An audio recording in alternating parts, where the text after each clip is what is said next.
Good evening, everyone. I'd like to call to order the regular Board of Trustees meeting for November 9th, 2021. Will you please stand and join me in the Pledge of Allegiance?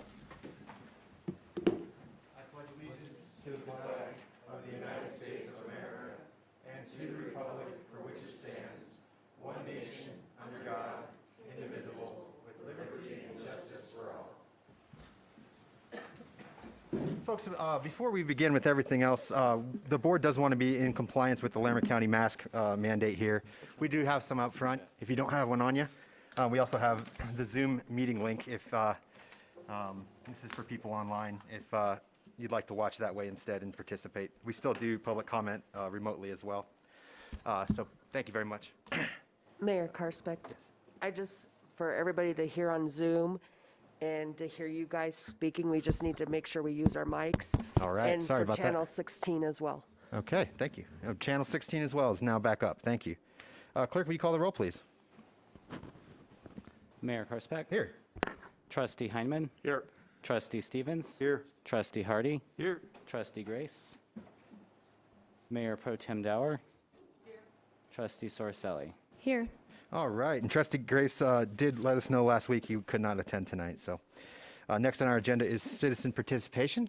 This is a chance for the audience to speak to anything that is not on tonight's agenda. If you are here to speak to something on our agenda, we'll have time there to speak. If you are going to speak tonight, if you could please keep your comments to 3 minutes or less, and please state your name and address. And we'll go, if you haven't had a chance to sign up, we'll call on you, but first we'll see if anyone's signed up. We don't have anyone signed up. Ma'am. You're very muffled. You've got a lot of reverb coming through, and we can't understand. Okay. Would you wish to speak? Pardon me? Would you like to speak? Anyone in here the room? No. We just can't understand I you. apologize. Thank you. Yeah, there's speakers out there. I can hear like an echo from sitting over here. Yeah. All right. Well, I don't know what we can do about that, but So, we have a new sound system, so this is the first meeting, so. We've run some tests, but thank you. Got the reverb on that? Who's got the control? Into it. Okay. Our executive producer. Thank you for bringing that up, though. Thank you for bringing that up. Okay. It was kind of weird at the port meeting last week, but there was nobody in the audience. But from up here, it kind of had an echo. I can't even hear it. I heard the echo when I first sat down, and then Christian adjusted the sound settings, and I can't hear it up here anymore. I can't either. It's like you guys are still getting an echo in the audience a little bit. We can't hear you at all. Test. Can you hear us? How about now? Somebody needs to speak so she can. Test. 1, 2, 3. Hello. I'll do my rock concert. They're right there, Christian. How about now? All Does right. that sound better? No, the Our echo's back. new speaker will come in and it'll get rid of it, but right now, with what we have, it's going to. So we just need to speak up a little bit? All right. Okay. We can do that. Thank you. Thank you for bringing that up as well. If there's no one else wishes to speak, Clerk, do we have anyone online? We do not, Mayor Karspek. Okay, thank you. Okay, we can move on to consent agenda. Would the trustees like anything removed from the consent agenda? Otherwise, is there a motion to approve? I'll move to combine and approve the consent agenda. I'll second it. Okay, we have a motion and it's been seconded. Any final discussion on that? Clerk, may I have a roll call vote, please? Yes. Trustee Heineman? Yes. Mayor Karspek? Yes. I'm sorry. Mayor Pro Tem Dower? Yes. Trustee Sorcelli? Yes. Trustee Stevens? Yes. All right, consent agenda has been approved. Mayor Karspek, before we move on to the regular agenda, if I could just take a minute, and I didn't tell him I was going to do this, I don't think, but I would like to introduce you to our new Utilities Director, Ken Matthews, who's in the audience tonight. Be great. Ken's in the back. He waved, but we're really excited to have him on board. He started with us 3 weeks ago now. Sounds right. Sounds about right. Well, welcome. Comes to us with great experience from private consulting firms at Merrick and Stantec and some public sector experience earlier in his career, and he's just been an awesome addition to our team. So just wanted to welcome him and introduce him to you, even though he's masked in the back. Hopefully you'll still recognize him when you see him next. Oh, that's fantastic. Yeah, That's that's awesome. We've needed that position filled, so. Sounds it. Yep. It was quite the journey to get the right person, but I feel confident we did, and it was worth the wait. So Awesome. Well, welcome. I'm glad. All right. Next on our agenda is appointments to both the tree committee as well as the local licensing authority, excuse me. And I'll speak for both of these since I was in both the interviews. For the tree committee, we had 2 applications, and for the local licensing authority, we had 1. So it's great not to have to turn anyone down. And I will also bring up that both the applicants are very well qualified, and I'm really happy that they both applied. So for the tree committee, both Lynn Larson, who's in the back here, and Amy Lentz, who's also the extension agent for Weld County, was previously on the Severance Tree Committee, has a ton of experience with trees. So we recommend both of those being approved. And for the local licensing authority, again, Lynn Larson, who's willing to take on 2 separate committees, very much appreciated. And I think they'll be great for those roles. So I talked to the clerk ahead of time, and I'll just go ahead and make the motion for both and see how you guys feel about that. Okay, great. Go for it. I move to approve Amy Lentz and Lynn Larson to the Tree Advisory Board for a term of 2 years, and move to appoint Lynn Larson to the Local Licensing Authority for a term of 2 years. I'll second it. Okay, motion has been seconded. Any final discussion on this? Clerk, we have a roll call vote, please. Trustee Hardy, Yes. Mayor Pro Tem Dower, Yes. Trustee Stevens. Yes. Trustee Sorcelli, Yes. Trustee Heinman, Yes. Mayor Karspeck. Yes, okay. And thank you to the applicants. Really appreciate that. Next on our agenda is the 2021 budget presentation, and we have our Finance Director, Cindy Leach, here to go over that, as well as Administrator Kirk.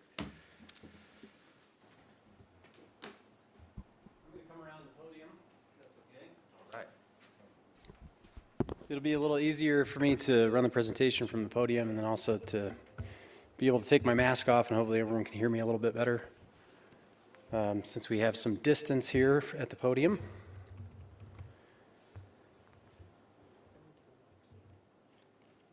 As you mentioned, Mayor Karspeck, Cindy Leach, our Director of Finance and HR, is here as well, and I'm sure she can answer any questions. If I hear her cough from the back, I'll know I'm going in the wrong direction. I might peek at her to make sure I'm not too far off. But as we've done in the past, sorry, that didn't start like I thought it would. As we've done in the past, we'll go through a relatively high-level summary of each fund. The entire line item budget was included in your packet along with the fee schedule. It's not really an efficient use of our time to go line by line, though we're happy to answer any questions you have about any line item that's in that budget. We'll walk through the significant changes in each fund. And again, those are driven from, as we've often presented in the past, those are presented as personnel changes, program changes, and projects and equipment that we plan or recommend that we execute in the following year. Just as a refresher, our budget calendar starts just after our mid-year is adopted, which is typically in August, and we move right into the next year's budget. So September through October, we begin preparing a draft. We had you approve or receive, I guess is the proper term, the budget draft back in October. It was very rough in draft. We made a lot of major changes since then. And oftentimes what happens in the development of that draft budget is that department heads submit their budget requests directly to Cindy. She begins to build a budget. Some of those are based on assumptions that she has to make. She might be missing some information. Then we meet individually with each department and we review those budget requests in detail and then continue to make modifications until we have what we think is a relatively final draft, although there are still some modifications that we think will be made between now and the time we'll present this to you for final adoption in December. So again, draft budget's being presented, the second draft budget is being presented tonight. We can schedule an additional hearing if we need to between now and December 14th, which is when we would recommend final adoption of the budget for you. We don't believe that will be necessary, but we'll leave that up to you depending on how well you think we've covered things tonight.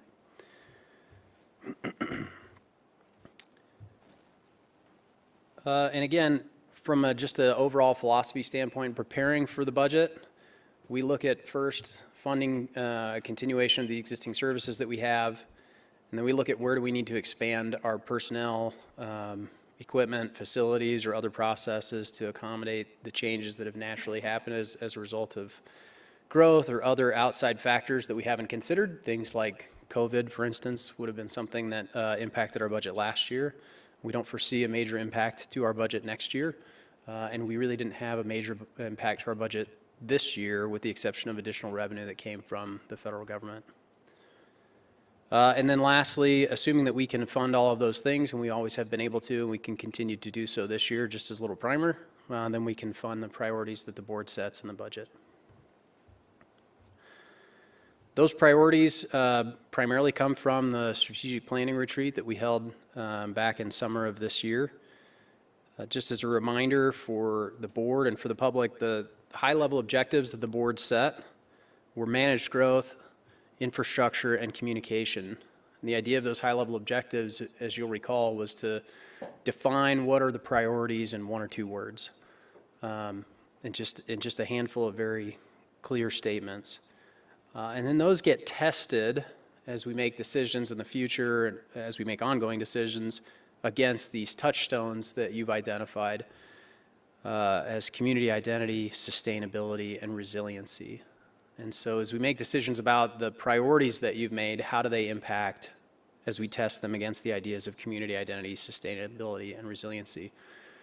And hopefully you've noticed that we've begun including a touchstones analysis in most of the board memos that we submit to you. If they're relatively straightforward items or they're routine decisions that the board has to make, we don't typically do that touchstones analysis. But for new projects, we've been trying to identify how do those projects address community identity, sustainability, and resiliency. A good example is the architectural guidelines that you adopted at a recent meeting.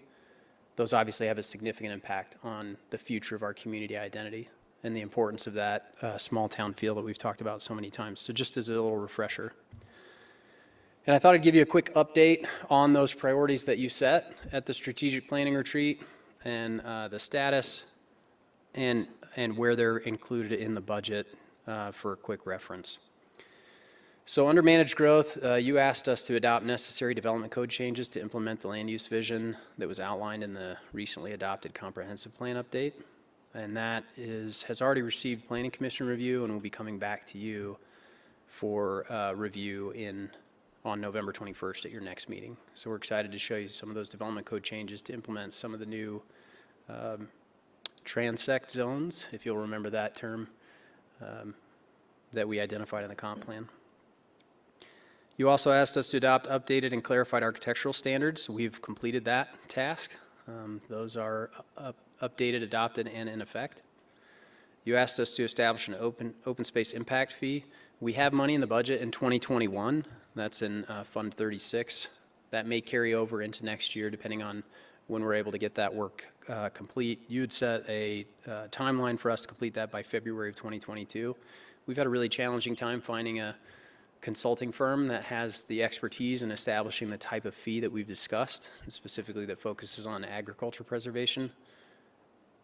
But we think we've identified one, and I have a meeting with them early next week to see if we can clarify that scope and talk about schedule and how long it'll take to get that done. So Chris, just a note, November 21st is a Sunday. I'm sorry. November, what date is that? Is that the 23rd? I think that's actually what I had typed in there originally, and I was thinking that was the wrong day and changed it to the 21st. So thank you for that correction. You will not be hearing that item on Sunday the 21st. It will be the 23rd, unless you just really want to talk about it ahead of time. You also asked us to develop updated landscape standards to increase water conservation. We have budget in the 2022 budget in order to accomplish that work. Budgeted in the general fund in Fund 11. And then you asked us to earn a dark sky community designation. We've applied to the International Dark Sky Association. There's a review process that has to occur where experts from the association come in and review your policies, and there's a host of studies done, and then we outline the things that we need to do in order to obtain that designation.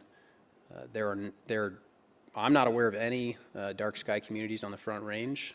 The vast majority in Colorado are kind of on the western slope or maybe the mountains. So this will be an interesting endeavor for us, but we're excited to move through that, and we've started that process. We don't think that that's going to require a significant amount of budget beyond what we already have planned in consultant expense anyway. From an infrastructure standpoint, you asked us to fund street maintenance at $1 million per year for the next 5 years. You'll see that budgeted in Fund 51. That's the 1998 1% sales tax fund. We're working on an update to the pavement condition index. We've talked about that a few times. That's an engineering analysis of basically the quality of our asphalt in town. And that will help us identify and prioritize the roads that need to have the money spent first. And we'll set up a 5-year plan to do that, knowing that $1 million a year is our target for what we can afford to complete. And in future years, to be frank, we can probably afford a little bit more, and we may recommend that to you based on the plan. That plan will be similar in nature to the 5-year plan we had 5 years ago that we've basically completed, where we've been spending about $750,000 a year on street maintenance for the last 5 years. You asked us to set a sidewalk enforcement policy. We have that on our calendar for December 14th to bring back to you, just to have a discussion about where the board wants us to take that. You asked us to update the Trails Master Plan to be in conformance with the comp plan. That is underway, and it's currently budgeted in this fiscal year. It may carry over slightly into 2022, but it should be done relatively short order. The consulting firm that did the Open Space Master Plan is helping us to update that Trails Master Plan and is working with the Port Committee and staff on that. You asked us to secure a new water storage reservoir site and funding for construction. And I, embarrassed to admit, I copied over a status there and didn't update that. The status on that project is that we have a land broker that's working on acquisition of a site we've identified. We actually have 2 sites identified, and we have our water engineering firm evaluating the feasibility of both of those sites, as well as a couple others. So we feel pretty confident we'll be able to do that, and that will be a significant enhancement to our raw water system. And we'll also be coming to you in December at a study session that we have planned to go over our raw water policy with you, as well as where should we prioritize those funds in the next 5 years. And that's a big component of that expense that we expect. And then lastly, under infrastructure, you asked us to determine whether to acquire Highway 56 from CDOT. That'll be supported with our town engineering contract, so we don't need additional expense there.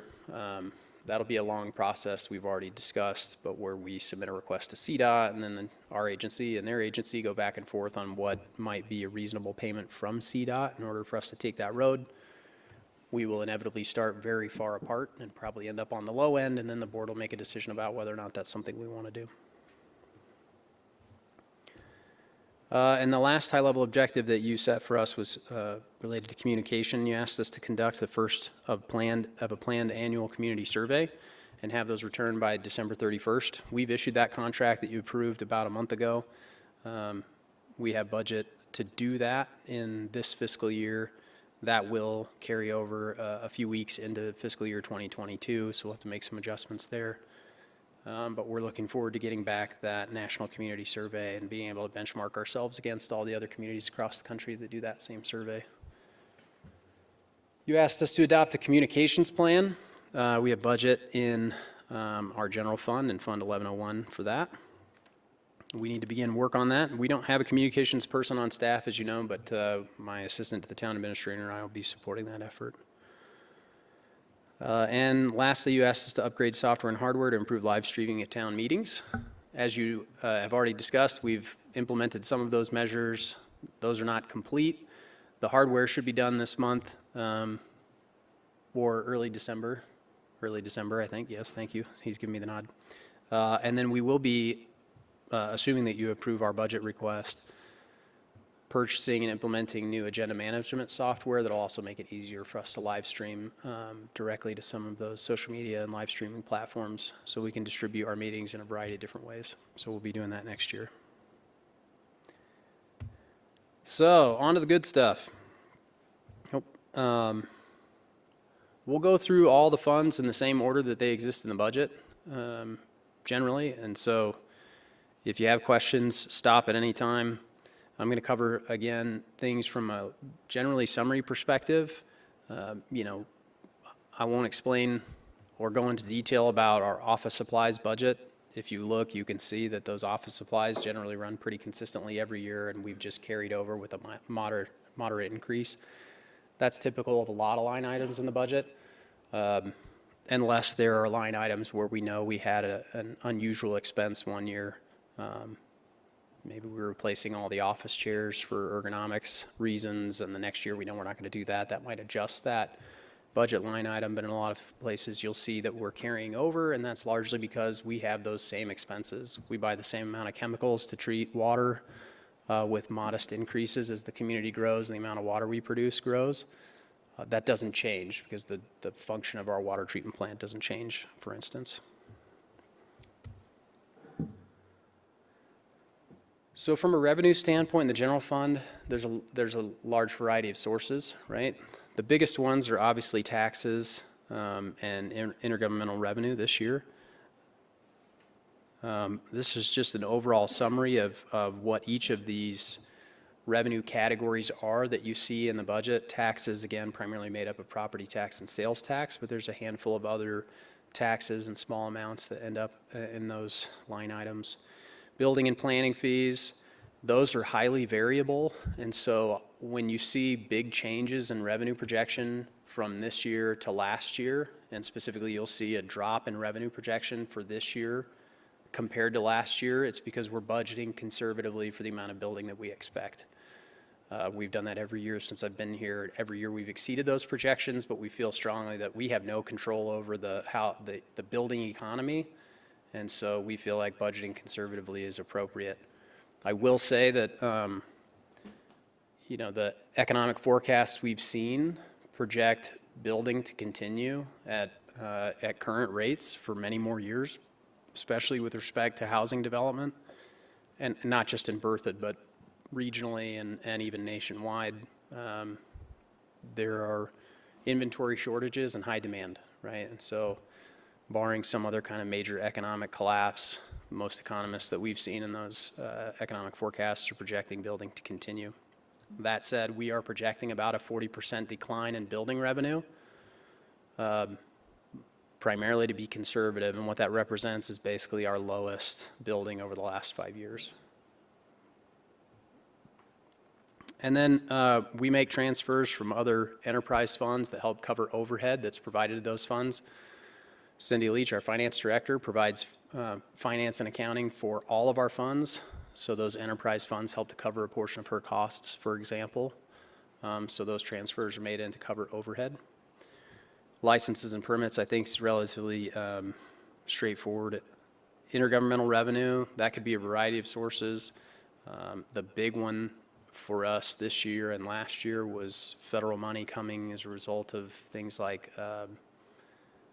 ARPA. I don't know why I'm going to draw a blank on what that acronym stands for, but that's federal money related to COVID that was distributed through the states and then down to local municipalities and counties. Recording in progress. Thank you for the reminder. The recording is in progress.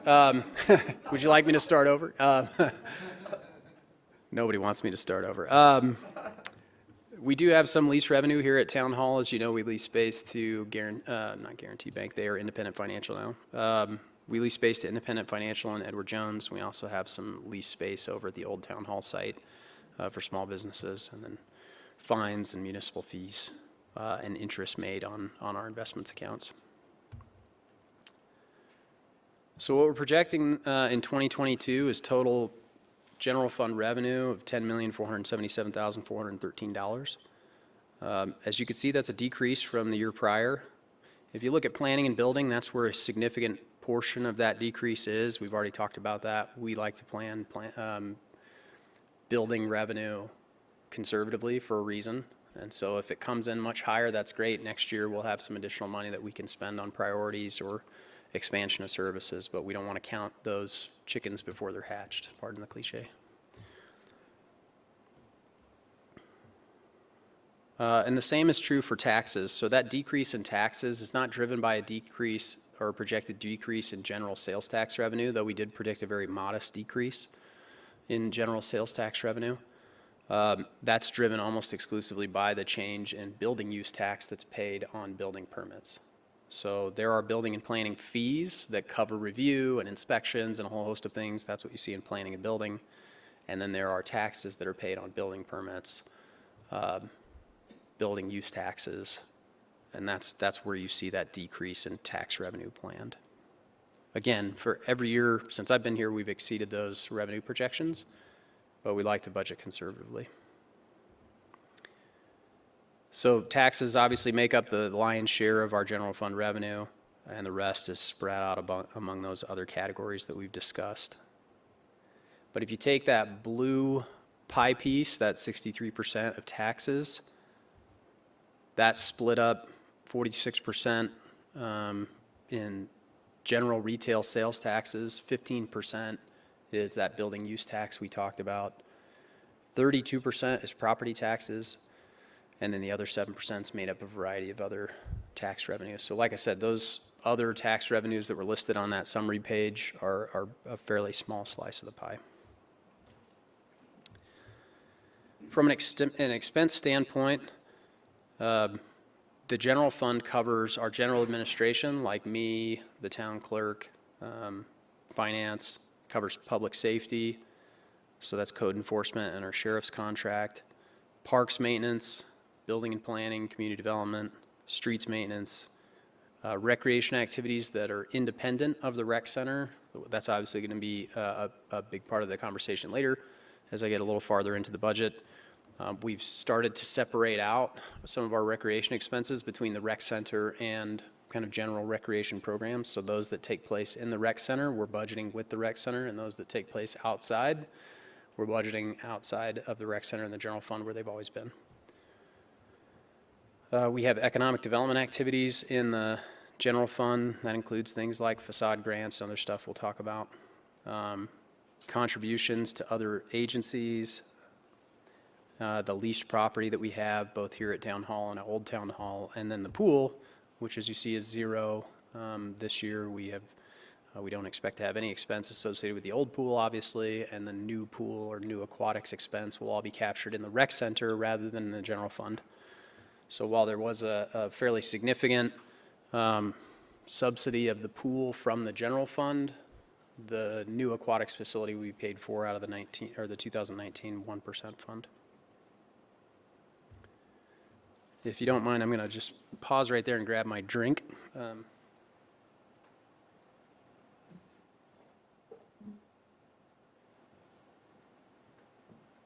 This might be a good place to stop and ask if anybody has any questions. I know this is riveting stuff. I got one. Sure.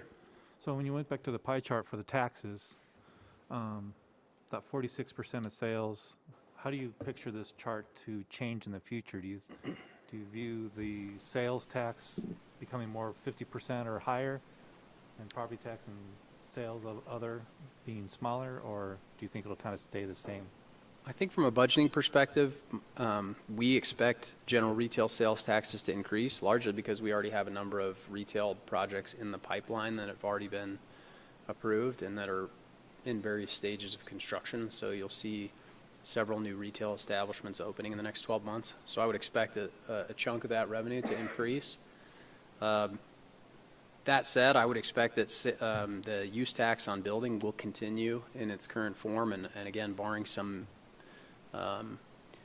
major dip in the housing market and a complete reassessment of property values, which I don't really foresee, barring the invasion of Taiwan or something, horrific like that no one's planning for, or hoping for, maybe is a better way to look at it.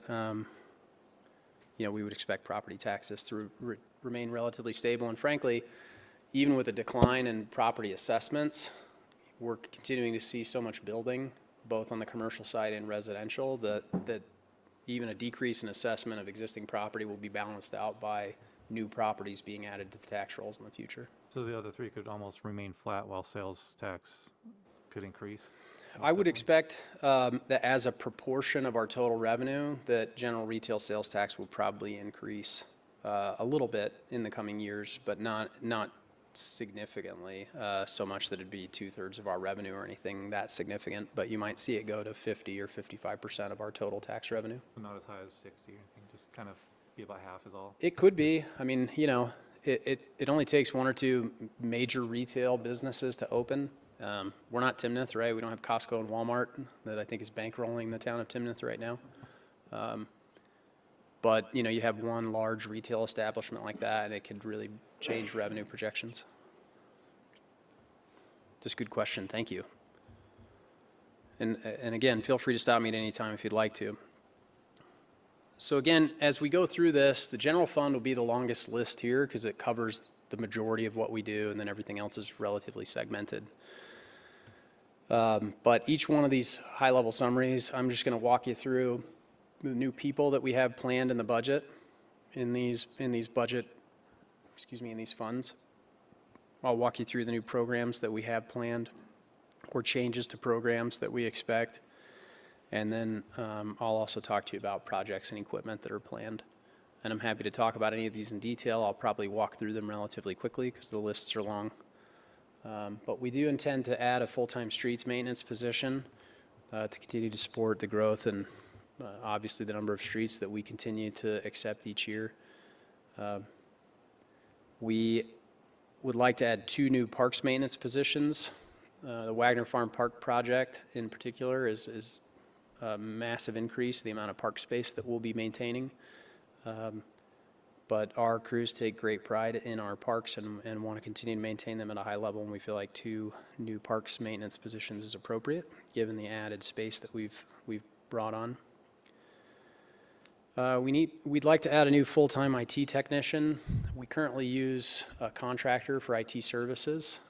It would benefit us to have IT service back in-house. We did have that previously, and that gentleman retired, and we went to a contract, and they provided good service, though not quite as responsive as you would expect if someone was sitting in the office all week, which would be a big help to us. And it actually will reduce costs if we're able to bring someone on. Finding the right skill set will be a challenge. As we mentioned, trying to find a utilities director was a 7-month endeavor. So I wouldn't expect an IT position that is someone with a relatively high level of skill and expertise. Would be an easy position to fill, but we feel like we'd like to do that. And if we're able to, that'll save us some money, and it'll also hopefully increase our level of service in our facilities. On the sheriff's side, I've met with the sheriff's department, and I support the addition of what they're calling a community impact deputy. That'll be partly focused on traffic operations, which they just frankly don't have a lot of time for right now, and responding to the calls that they already receive. And traffic is one of the things we get the most complaints about. So adding a position that can help support traffic patrol, it will be a great impact to the town, and then they'll also be able to support a whole host of other issues around town. The desk deputy position is someone that can be here. So the sheriff's office, as you know, is based here out of town hall. Unfortunately, what happens though most often is someone comes and wants to speak to a deputy. It's a non-emergency issue, but when you want to speak to a sheriff's deputy, it's an emergency to you. And oftentimes they're out in the field, and so it takes some time for them to get back. They may be tied up in something for quite some time, and it might be a long wait. That desk deputy can do a whole host of things: VIN verification checks, taking reports, a whole host of things that will increase our level of service here at Town Hall, but also just in the community as a whole. Having somebody that during kind of normal business hours you can come in and speak to an officer. We have a planned 2.5% cost of living adjustment for employees. You know, the consumer price index, the most recent one I saw was increase is about 5.7%. We all know that inflation is a significant issue. We feel like 2.5% cost of living adjustment is reasonable, and then that still leaves us a 5% merit pool. And we like to provide raises to employees based on merit. That's our primary way to increase wages. And we have an evaluation system that's based on our internal values, and how well you're doing in those areas of concern. And so if you approve this budget, that'll give us the ability to do that. And then from a people standpoint, we'd also like to provide our employees with an individual recreation center membership as part of our wellness program. And so we've included some costs there for that. Yes, Trustee Stevens. Can I ask you, Chris, how do we compare to public sector? as far as similar jobs, that type of thing? Are we above, below? So we're in the midst of a salary survey right now. We've asked Employers Council. They used to have a different name. I can never remember. Mountain States Employers Council. They just go by Employers Council now, but they support us in a large variety of HR-related issues. We've asked, excuse me, we've asked them to do a salary survey for us.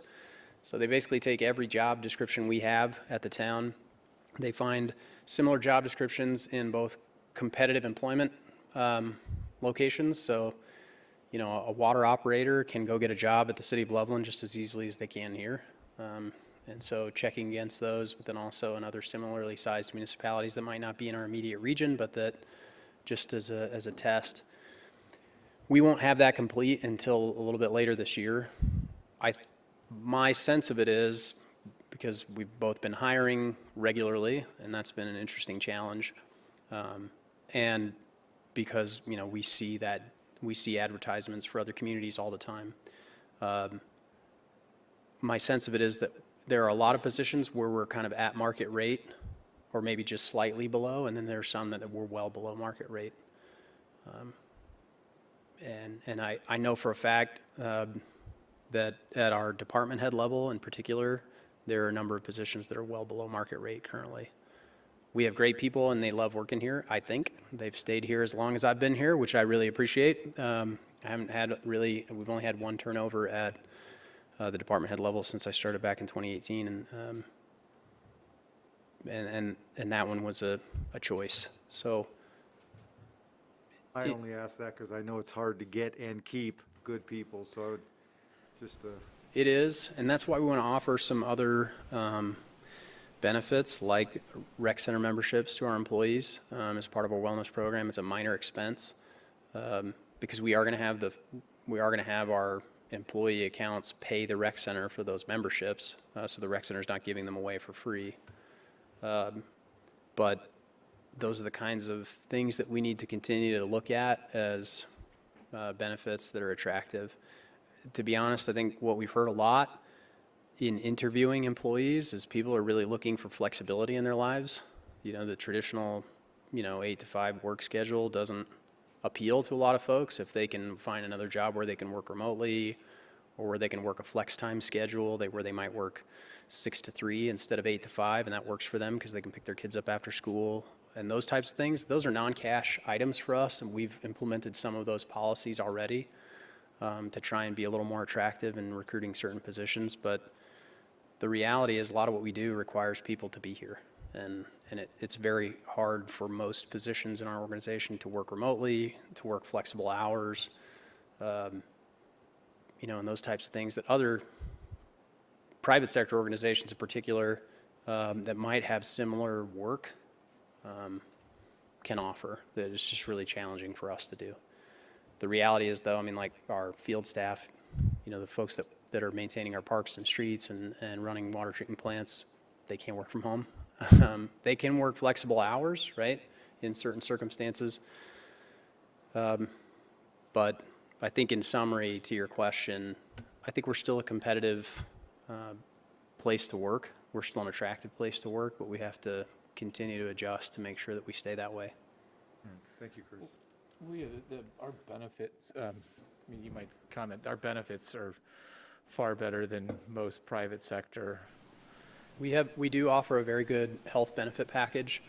All of our employees have a high deductible health plan that allows us to fund an HSA for them. We made that change a few years ago, 2 years ago, I think, kind of completely. We used to offer traditional PPOs and HMO plans that were much higher premiums for the town. They also, give you less flexibility for employees, at least from the HMO perspective.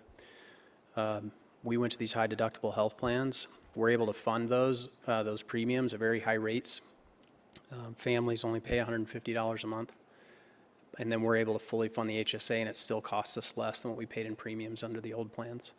And so it gives employees a lot more flexibility and choice in their healthcare decisions. It lets them build up an HSA if they're healthy, and that's great. You can use that in the future for healthcare premiums when you retire. You can use it for a whole host of things like dental work and vision care and other things. But we do have really competitive health benefits. And that, Oftentimes, I feel like that's going to be a real differentiator for us when we slide that across the table in a job offer, and surprisingly, in a lot of instances, it's not. And, you know, anyway, I won't wax poetic about recruiting, but it is an interesting challenge. So does the budget for next year, in line with Lonnie's question, are we adjusting the salaries that we believe are low, like some of the department heads? Are we getting those more in line so that if and when we are looking for replacements, we'll be able to recruit top-notch people? Yeah, so I think there's two answers to that question. The first is, so we have salary ranges, right? That we have kind of a minimum and maximum salary for each position, and that's where I think we're a little low. That doesn't necessarily mean that the current employee is paid too far below market rate. If they're within the market rate that we identify in that market range, we'll just go through our normal cost of living adjustment and potential merit increase with them. If they're far below, if their current salary ends up below the new market range, we'll bring them all the way up to that market range. Most likely. You know, it's again, I don't want to wax poetic too much, but it's always a challenge with existing employees, right? And I tell our staff this, and I mean it. Every 2 weeks we're square, right? You worked, we paid you. I worked, I got paid. You don't owe me anything, I don't owe you anything. That said, we love having you here and we want you to stay. If you feel like you're being undercompensated, I would encourage you to go look in the market, right? I'm not trying to hold anybody back, and we want people to be successful in their own lives. And if you can go and get more in the market for what you're doing now, then we can have a conversation about whether or not you should be paid more. So it's always this kind of interesting balance, right? But I also want to make sure that people are paid within the market, because otherwise over time you increase dissatisfaction, you have a much higher likelihood people are going to leave, and frankly it's really expensive to replace people. You lose institutional knowledge. There's all this opportunity cost loss as people learn the job and learn their learn their responsibilities and learn the community. And anyway, we don't want people to leave if they're good. We want to keep good people here. We want to be able to recruit good people. And so the salary analysis, Employers Council's going to take into account the full package, the benefits with the salaries. Yeah, we'll understand total compensation, right? Because compensation is not just salary. Generally speaking, with the exception of our health benefits, which I think are much better than most of the communities around us, the rest of our benefits are all pretty much the same. I mean, plus or minus a little bit. I think the retirement, I mean, I'm not familiar with the retirement, but my impression is that the government retirement benefits are better than some private sector. But it depends on where you're at. We do not offer a pension plan here. We contribute into a 401A that takes you 5 years to vest. And so that 401A is just like a 401K. It's just the public version. And we put 5% of your salary into a 401A each year. And for the first 5 years, you basically earn 20% of that. But if you quit before 5 years, you don't get all of that money back. And then are they also looking at your salary range? Honestly, don't know. I don't remember if we added mine in there or not. Is my salary included in that salary scale? So there you go. Yeah. Okay. Awesome. So that's people in the general fund. From a program standpoint, I already mentioned we've moved indoor recreation programs to the 2019 1% fund, where we're capturing all of the rec center expenses. We have no expense in the swimming pool fund, and all aquatics program expenses have been moved to the 2019 1% fund, again, because all of the aquatics programs will take place there. We have included some additional money for an expanded Independence Day event. We want to expand the scope of the event itself and enhance the fireworks show a little bit too. We'd like to expand our relationship with Animal Control Services through Larimer County Humane Society. This is something that the town clerk and the code enforcement officer and the sheriff's department have been working on.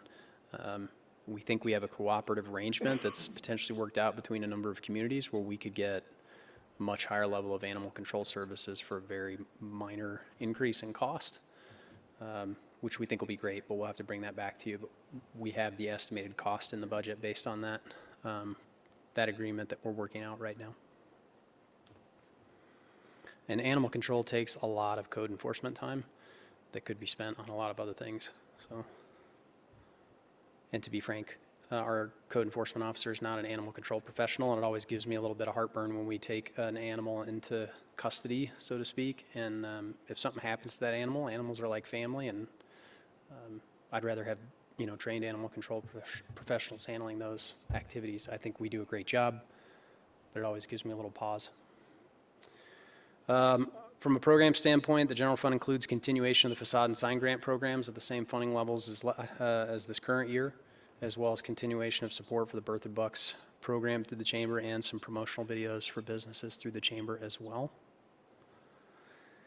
And then from a projects and equipment standpoint, we do need to buy some new bleachers at Vine Park. We bought half the bleachers there have been replaced. We need to just replace the other half for safety reasons.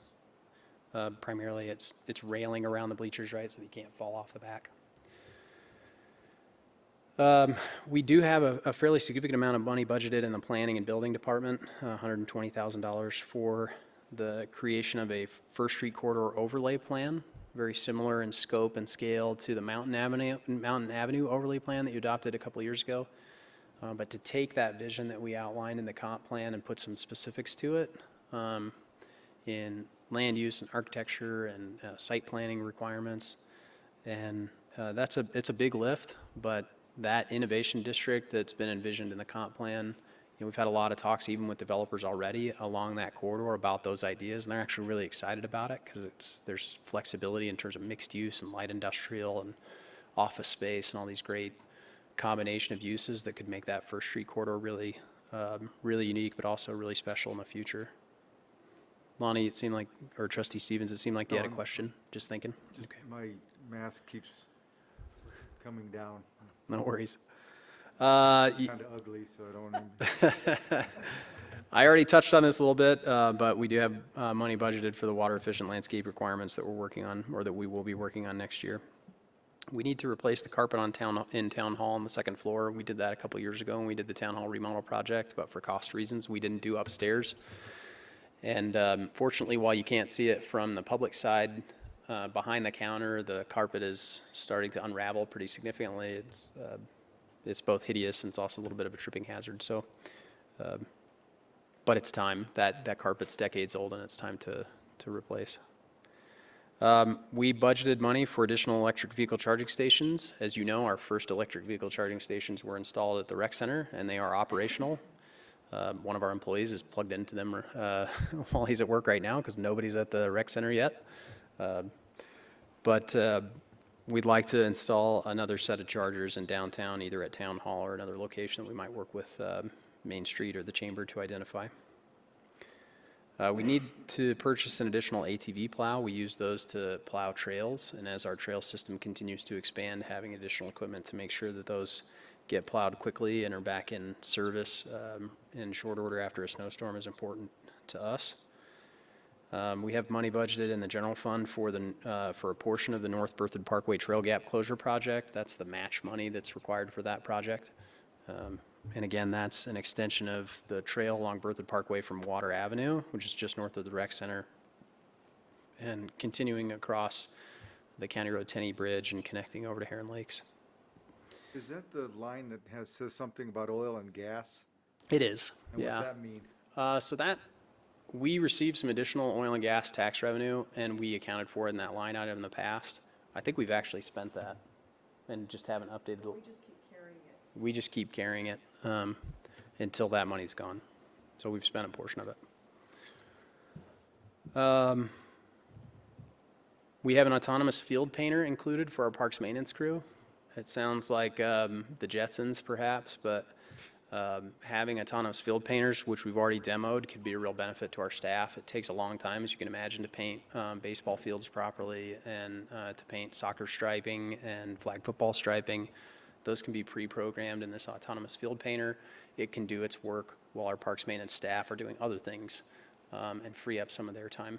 So that's a pretty cool addition, and we think it's a worthwhile expenditure. The useful life of that field painter should be long enough that it will more than pay for itself. The same is true of autonomous field mowers. We've demoed a few that we didn't particularly care for. but we'd like to include some money in the budget because there are some new technologies out there that we'd like to demo, and if they are suitable for our needs, incorporate. And again, the same idea is we spend a lot of time on mowers, our field crews do, and when those autonomous mowers are running, they can run at different times of the day. They're super quiet, they're all electric. They're safe, right? If anybody gets near it or touches it, it shuts down. And while those are running, excuse me, our parks crews can be doing other things, other maintenance activities. So just having, it's like having another body that doesn't require benefits and never gets sick. And then we'd also like to make some landscape enhancements to the median on Cedar Drive. I don't know how many of you are familiar with that area, but we call it the Tree Streets affectionately, kind of north of downtown. And there's a very wide median there. It's turf grass, which is never great in medians. Portions of it do kind of function like a park, which is a little odd because it's in the middle of the street. And we want to be sensitive to the fact that neighbors use it to walk their dogs and those kinds of things, but we think we can make some nice enhancements there, primarily to reduce maintenance expense, which is regular and probably more than it's worth, but also to reduce water use in those medians. And so what that amounts to is that our total expenses are slightly higher than our total projected revenue, but that overage is driven entirely by the capital projects that we have planned. And that's what reserves are for, right? We save money and then we go spend them on projects or major pieces of equipment that we need. From an operational standpoint, our operating expenses are much less than our revenue. And so we're balanced operationally, and we're going to spend or recommend that we spend some money out of those reserves on capital. And that, as you see as we go through our presentation tonight, is true in several funds. And just as a quick refresher, I already mentioned, but we're planning a fairly sizable decrease in building permits for no other reason than we just think it's prudent because we just really don't know what's going to happen with building. Even though forecasts are what they are, building is a significant portion of our revenue. We don't want to overestimate and then be short in the end. So as you can see, that 350 residential permit number is pretty in line with our lowest number in the last 5 years. I wouldn't be surprised if we're back in that 500 permit range next year. We haven't seen any slowdown at all this year or last year. And we have, as you know, there are a number of residential subdivisions and some major commercial projects underway right now. And we would expect to continue to see building permits in all of those areas next year. But we're planning for conservative revenue numbers. So that's the general fund in summary. I'm happy to stop there and answer any questions you have, or we can just keep rolling into our enterprise funds. I have a couple Sure. questions. Oh, go ahead. Did you have a question, Jeff? No, I'm just going to go back and look at one thing here. You hit on just about everything. But, on page 177, there's architectural guidelines. We still have quite a bit of money Yeah, so allocated for that, and that's completed, isn't it? it is, and that line item is actually where we're going to pay for the landscape guidelines. We just didn't update the label, so. All right, and then I didn't see any place for water tap. Where's the water tap fees? Water tap fees come in enterprise funds. Raw water comes in source of supply, which we'll talk about in just a minute. And water and sewer impact fees go into the water fund and wastewater fund respectively. Okay, and then professional fees went from 160K to 567K. Can you explain that to me? In the general fund? Page 183. Sorry, I need to open up my packet so we're on the same page. I believe you're referencing the water fund, which we'll talk about in a minute.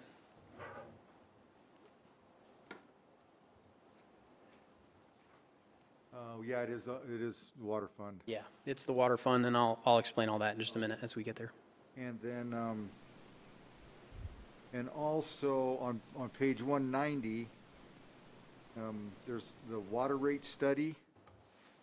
is spread over 5 years, does that mean we have to wait 5 years to get the results from that study? No. I'll address that in a minute too, but that water rate study number, so sometimes as we're manipulating these spreadsheets, right, that are thousands of cells long, a number gets carried across future years that shouldn't be. So some expenses we project out across future years, and we just do that with annual increases. It's a formula that projects out 5 years. Some future expenses are planned, and so we have specific dollar amounts in there on purpose. And then some expenses we don't expect to continue forward in future years, and you'll see that those cells are blank. That one should be blank. We won't have a water study every year for the next 5 years. Okay, but I know that that was an important issue for several of us to get that study done so we can see if we can do rate decreases or something. Yeah, I will tell you, I don't like to, well, maybe I shouldn't. I won't hold you to it. They might, but I won't. I think it's highly unlikely that we will see a rate decrease, and I'll show you why in the water fund here shortly. And the primary reason for that is we haven't had a rate increase in 4 years. And so the extra capacity that we had in that water rate is getting eaten up every year by inflation and by expansion of the system and all the other things. And so it would be highly unlikely to see a rate decrease. We might do that rate study and say we might be okay at our current rate for another year or two. But I think it's unlikely. And again, that's because we haven't raised rates in 4 years. And we're not planning a rate increase next year, which is a good lead-in or segue to our enterprise funds. Okay. Actually, everything else that I had on my list, you answered along the way, so thank That's you. great, because you were already even ahead of us, so that's good. I'm feeling good about that. So our enterprise funds, the general fund is, oh, I'm sorry, let's go back to general fund. General fund. So you had talked about line 5252, electric vehicle charging station. And you talked about town hall or downtown, trying to figure out where to put them.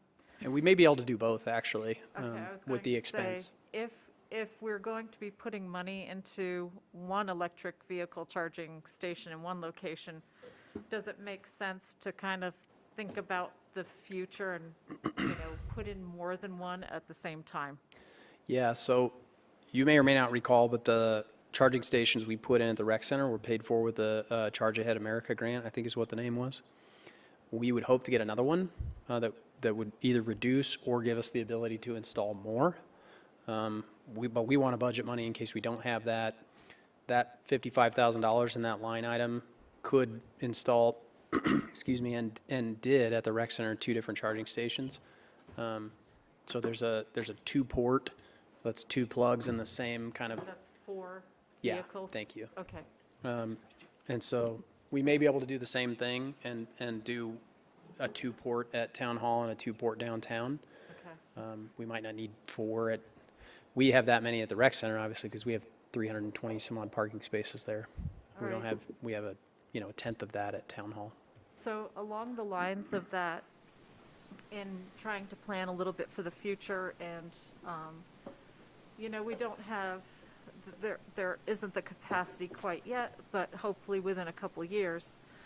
Are there any plans to try to switch over appropriate town vehicles to electric? So all the recent vehicles we purchased are already hybrids. And I've already given our public works staff direction.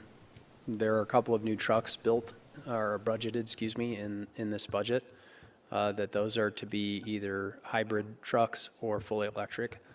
The technology is new with electric trucks, right? And we don't know if we'll be able to get, the Ford Lightning is probably the most likely pickup, but, Ford is building a plug-in hybrid that I think will be a great and very useful tool for our public works crews that drive half-ton or 3/4 ton pickups. Thank you, Michelle. So on that note, then, you're ahead of where I thought the town would be, so thank you for being pretty progressive on that. Are there any considerations to put some of these electric, inside, like the maintenance building or something like that, so that those vehicles could be charged? Yeah, so when we build, we hope to build, and included in this budget is some indoor parking spaces for major pieces of equipment vehicles at our service center. then that would include charging connections. Okay, because. We'd also like to build some solar-covered parking for our public works vehicles. There's a lot of good reason to have covered parking for those vehicles because they don't have to unbury them out of the snow or not nearly as significantly when they need to come and respond. And having solar-covered parking spaces that also charge plug-in hybrid trucks would be a really nice addition to the community. Okay. All right.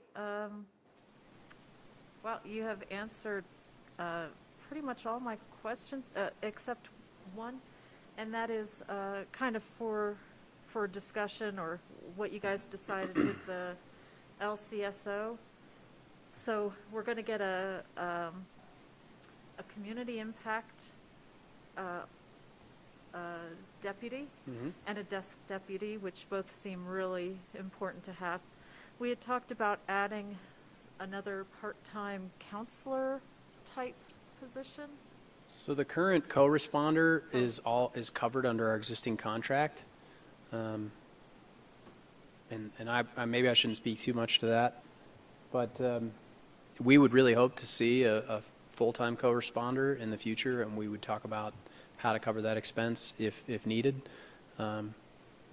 I do believe that the organization that co-responder works for is going to have an office here in Berthoud soon. And by soon, I mean the coming couple of years. So it might be easier for us to do that. But the current co-responder position is already being covered by the Sheriff's Department. We're not paying extra for that. Well, the question is, could we expand the coverage by putting that in the budget? Should it come up, should they have some availability of a co-responder in the coming year? I would assume that's true, and I'll have a conversation with the lieutenant and the sergeant about that and see if that's something that we can do. Okay. If that's something the board's interested in doing, and we could bring that information back to you at the final budget. If any, is And or anyone if it's else necessary from supportive their of that? perspective. Yeah. Okay. Do we have additional support for that? Okay. Support that. Great. We'll look into that prior to bringing the final budget in December. Great. Thank you. All right. Those are the questions I had. Thank you. So just really quick on the electrical vehicles, one of the leading companies in the country is in Loveland that converts standard vehicles into electric. And they've got huge contracts with, like FedEx and UPS. But anyway, if it would be possible to buy a standard vehicle and have it converted, so that might be something to look into. Thank you. I wasn't aware of that. Well, Lightning, have to get lightning hybrids. I'm aware of that company. I didn't realize they made those kind of conversions for like light duty trucks. Is that the old Hewlett Packard? Yeah. Yeah, the problem is they probably have a couple-year waiting list, but That's probably true, but there's probably going to be a couple-year waiting list for the new hybrid trucks and fully electric trucks as well. Any other questions about the general fund before we move on to enterprise funds? So our enterprise funds are a little bit more like a regular business unit in that they are funded primarily through user fees, right? You pay a user fee for water, for instance, right, through water rates. Excuse me. And the expenses associated with that fund help to determine what the appropriate rates are for those services, right? It's a fee-for-service kind of endeavor. That's generally the case with the enterprise funds.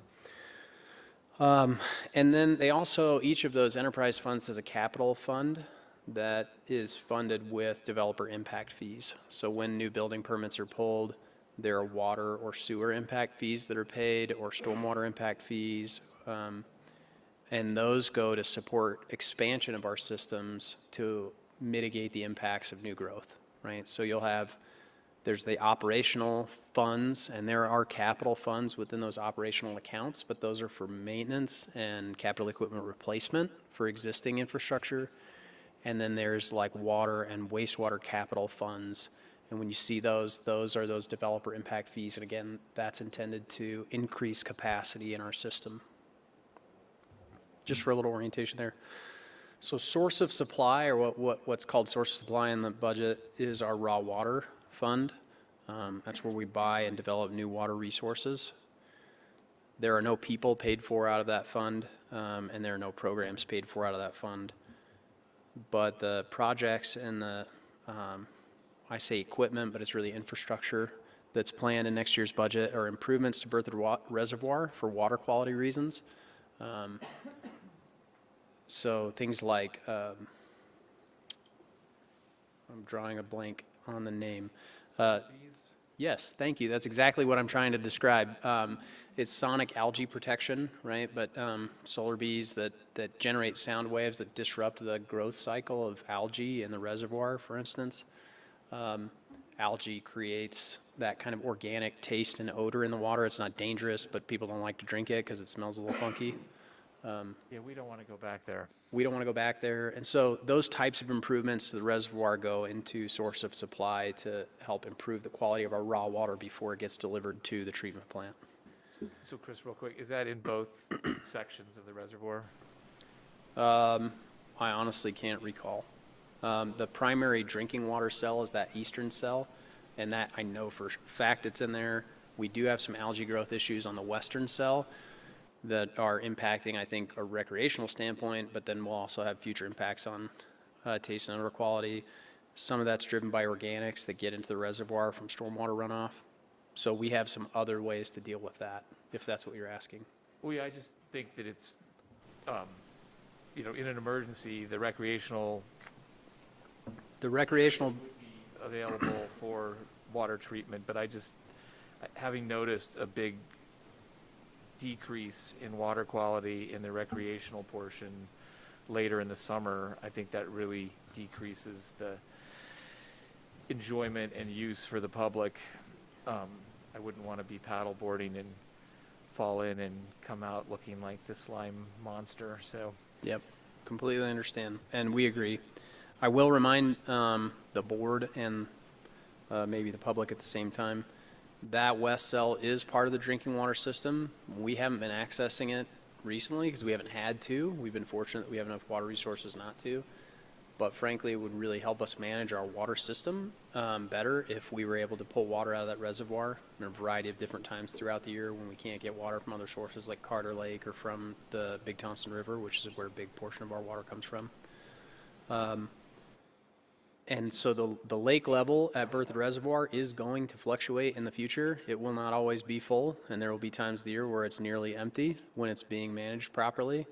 It hasn't been managed for the last several years, so it looks like it's always full. And that's, again, because we haven't had to draw water from there. We've made other adjustments. But just as a reminder to everybody that late in the season, and we're going to try to balance when we use that water, but there are times when late in the season where that reservoir may be nearly dry. And it's an essential part of our water system. It's not designed for recreation. We just have that as an added benefit, just as a side note. The new water reservoir, new water storage reservoir design, we already discussed a little bit. The raw water transmission line improvements is important. That raw water transmission line brings water from Carter Lake.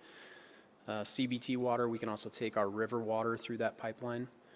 And it has some hydraulic capacity issues, so we can't take our full allotment through the pipeline. So we need to do a hydraulic analysis and then identify some improvements to restore that capacity so we can take our full allotment through that pipeline.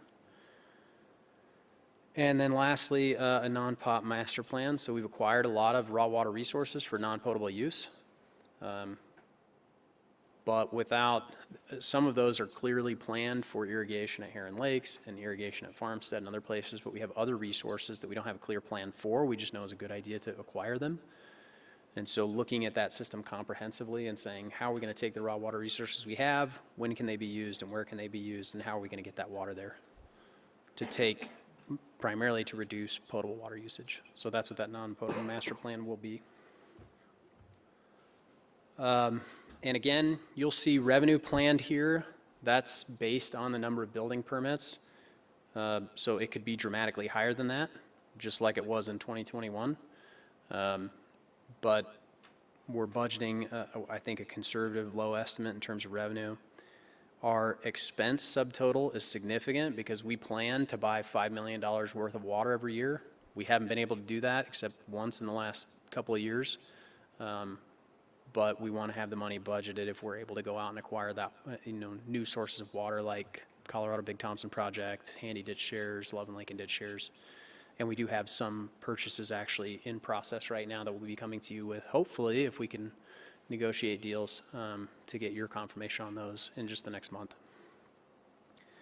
Our ending fund balance is actually, so our current funding balance, or fund balance, is actually much higher than $18 million. We still have expenses planned in the budget for the rest of this year that may or may not happen.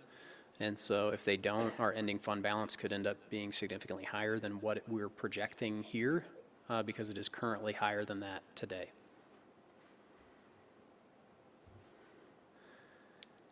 So on to the water fund. This is the water operations fund, as well as that water capital fund we talked about.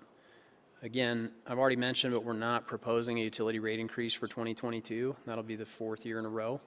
I think that's correct.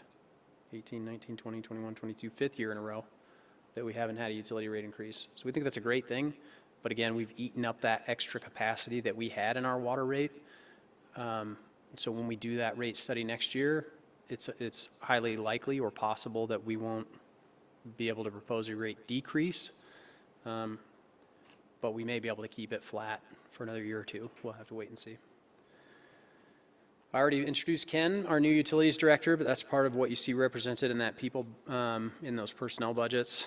We also have new utility engineer positions budgeted to support his efforts there, as well as a utilities admin assistant. And we're also transitioning our operation of our wastewater treatment plant to Ramey Environmental in the short term. Over the last 3 months, we've lost every single one of our water operators. And so, fortunately, Ramey Environmental provides contract operations services for us at the wastewater plant. They do a great job and have for as long as I've been here and for a few years before I got here. And they're fully capable and qualified of providing that same service at the water treatment plant. They will serve as the operator in responsible charge, the ORC, which is a legal term, and provide the operating staff necessary to manage the plant effectively. They'll interact and work for Ken and receive direction from him. And then they'll also manage our distribution system. And we need to do that in the short term because we just frankly don't have any other choice. We have no operators on staff currently. But we also feel like it's a good value for us. They provide a good service, and that'll help bridge the gap as Ken gets settled in, since he's only been here for 3 weeks, and can decide whether or not we want to put together a new plan for rebuilding that department with staff, or if we want to continue in contract operations. The cost is relatively similar to what we would pay if we were doing it ourselves. And then from a program standpoint, we're continuing to upgrade old water meters to new radio read meters, and we're continuing to replace outdated meters and install new ones where appropriate. And then we've already talked about the rate study a handful of times, so I won't touch on that too much. From projects and equipment standpoint, there are some minor expenses associated with preventative maintenance activities that are needed. Ramey helped put together a really nice list of all the things that we needed to do. A lot of them I don't honestly understand because I'm not a water treatment professional. I know enough to understand kind of where they go in the plan, what those things do. I believe that they know what needs to be done, and Ken has reviewed those, and as we move forward throughout the year when those things need to be done, they'll be evaluated by Ken, and we'll make sure that those are indeed things that need to be done, but we believe that the budget requests that Ramey's made are appropriate at this time. And then some improvements to the treatment plant to restore and increase capacity due to some backwash limitations. So when we have to backwash the filters of the plant, it creates some capacity issues. And so it also creates a lot of water that goes back downstream into the sewer system. And so we want to correct some of that, recycle some of that water, and improve how the plant functions. And again, from a total revenue perspective and a total expense perspective, it looks like we're out of balance. Operationally, we are not, but that's driven again by projects and priority projects. You can see here on this summary chart the amount of $975,000. Were it not for some of those things we've been saving up for, then we would be operationally in balance, and we are operationally in balance, but it would look a little different. Water capital, again, these are capital increases or capital costs associated with increases in capacity to the system. And, sorry, I need to pull my list up here.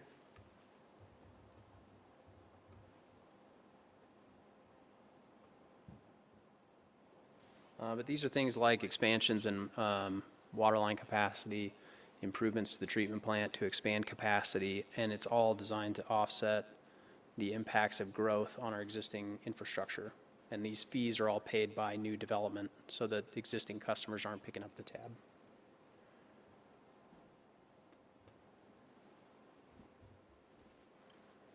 On the wastewater side, again, no utility rate increase. I'll keep driving that home. We do have one additional wastewater employee planned through the Ramey environmental contract, so they're asking for an additional staff member out there, and that's just to help with coverage and as demand at the plant increases. And then a portion of those new utilities engineering positions and admin positions are covered with wastewater, so those are split between water and wastewater. On the program side, we'll continue to do some sewer line video cleaning, and a portion of the utility rate study will come from the wastewater fund as well, so we can cover and update water and wastewater utility rates. And then on the project side, replacing the bar screen at the main plant headworks. The headworks is where the sewage enters the plant, and that screen helps to take things that don't belong in sewage, like rags and trash and whatever, out of that. That's old and needs to be replaced. New air handling units at the headworks to reduce corrosion, right? You can imagine that's a pretty corrosive environment at the headworks of the sewer plant, so new air handling units to help reduce that corrosion for pumps and other metal pieces of equipment there and the structure itself. Some improvements to our supervisory control and data acquisition system, that's SCADA. That's basically the computer system that monitors and runs the plant. Construction of new screening equipment at the regional plant headworks. You can imagine there's a lot of gross stuff that comes to the regional plant, which is out by I-25 from places like Love's Travel Center. It's a huge amount of rags that end up in the sewer system there. I don't know why, but it's just people flushing stuff, they're driving through. But those gum up the works at the plant, and so new screening equipment there at those headworks would really help limit the possibility of backups, because what happens is all that debris and material accumulates at the headworks, and then it plugs it up and backs it up, and you have a sanitary sewer overflow that you don't want. So that seems relatively straightforward, I think, to understand. We want to do some improvements, some voluntary design improvements to comply with State Regulation 85. It's been on the books for a long time, that looks for voluntary compliance and improving effluent. So that's the discharge from the wastewater plant back to the river, but reducing constituents like nitrogen, phosphorus, or chlorophyll A into the river. So we can start working on those proactively without the state having to force us to. We want to do that.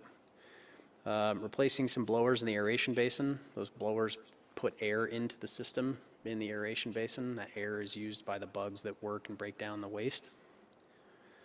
Sandblasting and painting the clarifier mechanisms. So kind of towards the end of the treatment process, there's a clarifier. It skims stuff off the top, and other stuff settles to the bottom, and then clean water kind of comes out of it. So just doing some maintenance there. Rebuilding the pumps, a handful of different pumps at the main plant. We started work on that this year, and there's more to do next year. And then replacing an aged generator and fuel tank up at the camping area lift station. That lift station was built a long time ago by somebody else. The town acquired it, and we need to make some improvements to it. And on the wastewater side, again, the vast majority of the expense subtotal is on priority projects, and then major pieces of facilities and equipment. Major pieces of equipment and facilities, sorry. Any questions about water or wastewater?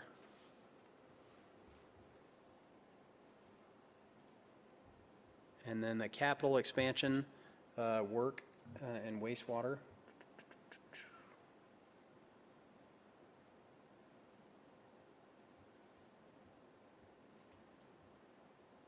I'm sorry, I did not put my list in here. And I have a very long list on my spreadsheet that I'm not getting through very quickly. But I believe that most of this is due to rebuilding and replacing some large influent pumps at some lift stations, as well as what's called a muffin monster. That's actually like a brand name. for sludge recirculation at the main plant. That'll help reduce clogging the pumps for the digesters and some other things. Stormwater operating fund, again, we collect stormwater fees on your utility bill, and they help us to keep our stormwater systems clear. The primary expenses here are minor. We pay for things like street sweeping. Street sweeping sounds like it's a street maintenance expense. It's really to prevent things from getting into the gutters and clogging up the storm sewer system. So that's some of the expenses that you see in stormwater. We also will have some utility rate expense here because we'll set a new stormwater utility rate. And then we've been doing ongoing culvert and gutter replacements anytime we're out doing sidewalk work or asphalt maintenance. And so cross pans that have failed in the street or sections of gutters that are primarily within pedestrian and pedestrian pathways is where we focus that money. We don't replace gutters just along the street that are starting to settle. The code actually says that's the property owner's responsibility, but when we have gutters that have failed where we know pedestrians are walking, we'll correct those to try and reduce some safety issues.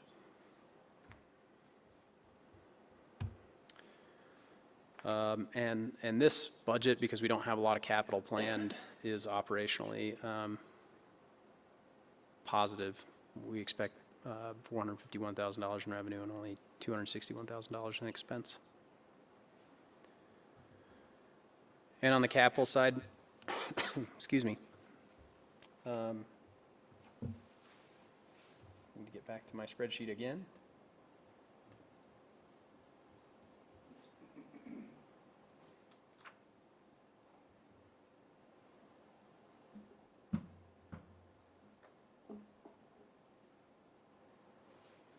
On the capital side, the primary expense that we're planning is associated with the Berthoud Reservoir and the stormwater outfall. So stormwater goes into Berthoud Reservoir, and we need to make some improvements to improve how we get it out of the reservoir and back to the river.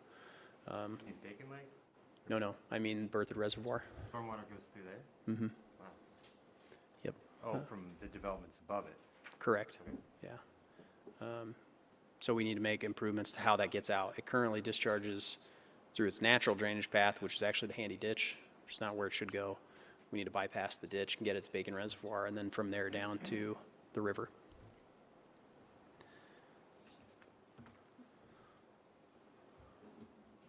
So that's enterprise funds. I'm happy to stop there and answer some questions before we get into the other special funds we have. And I know it's already 8 o'clock. It's been a long amount of me talking, so if anybody needs a break, I'll leave that up to you too. Okay, let's take a 5-minute.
I know.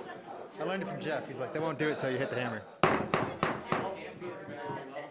I'll call it to order. It's just be you and I and Tim and Marie. We'll redo the roster.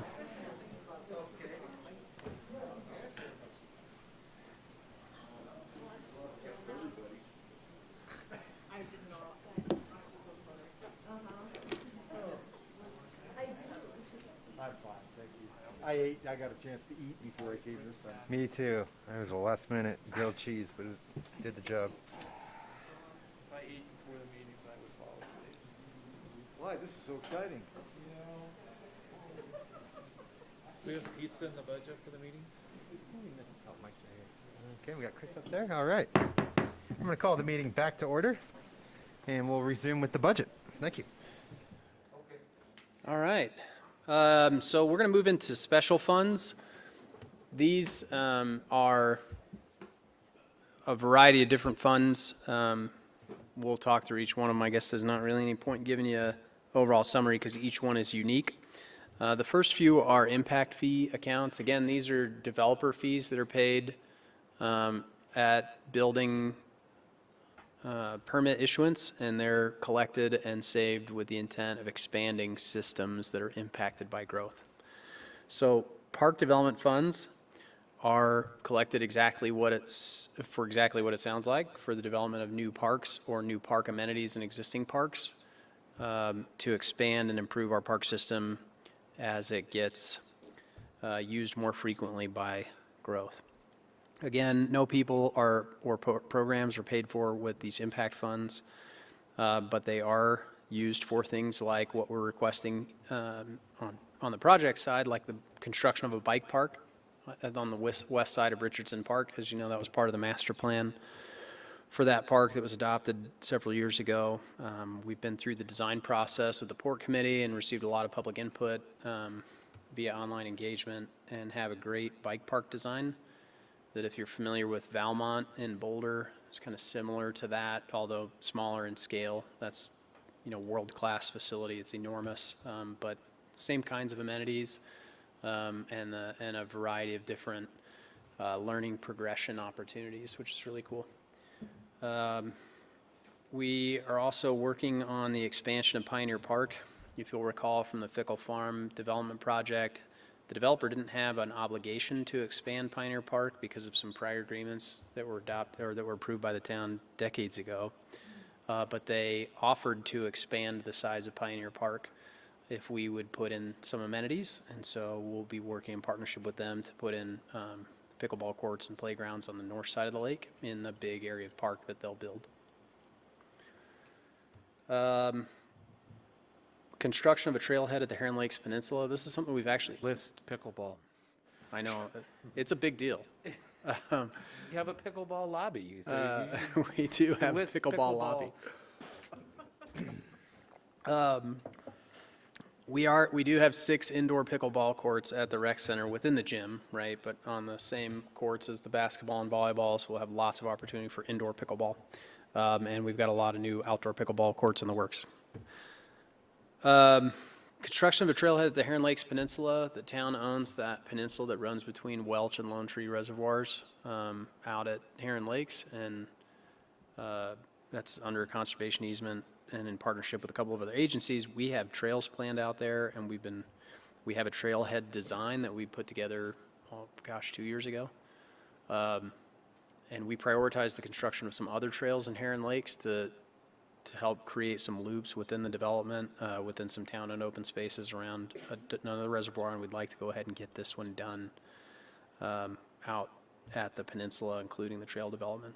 And we have an agreement, in order to construct the trailhead, we'll have to basically lease some ground from the developer, but I think we've worked out a really favorable deal in which we'll basically install a temporary trailhead that'll be nice, fencing, soft service parking, some portable restrooms, but with a cover on them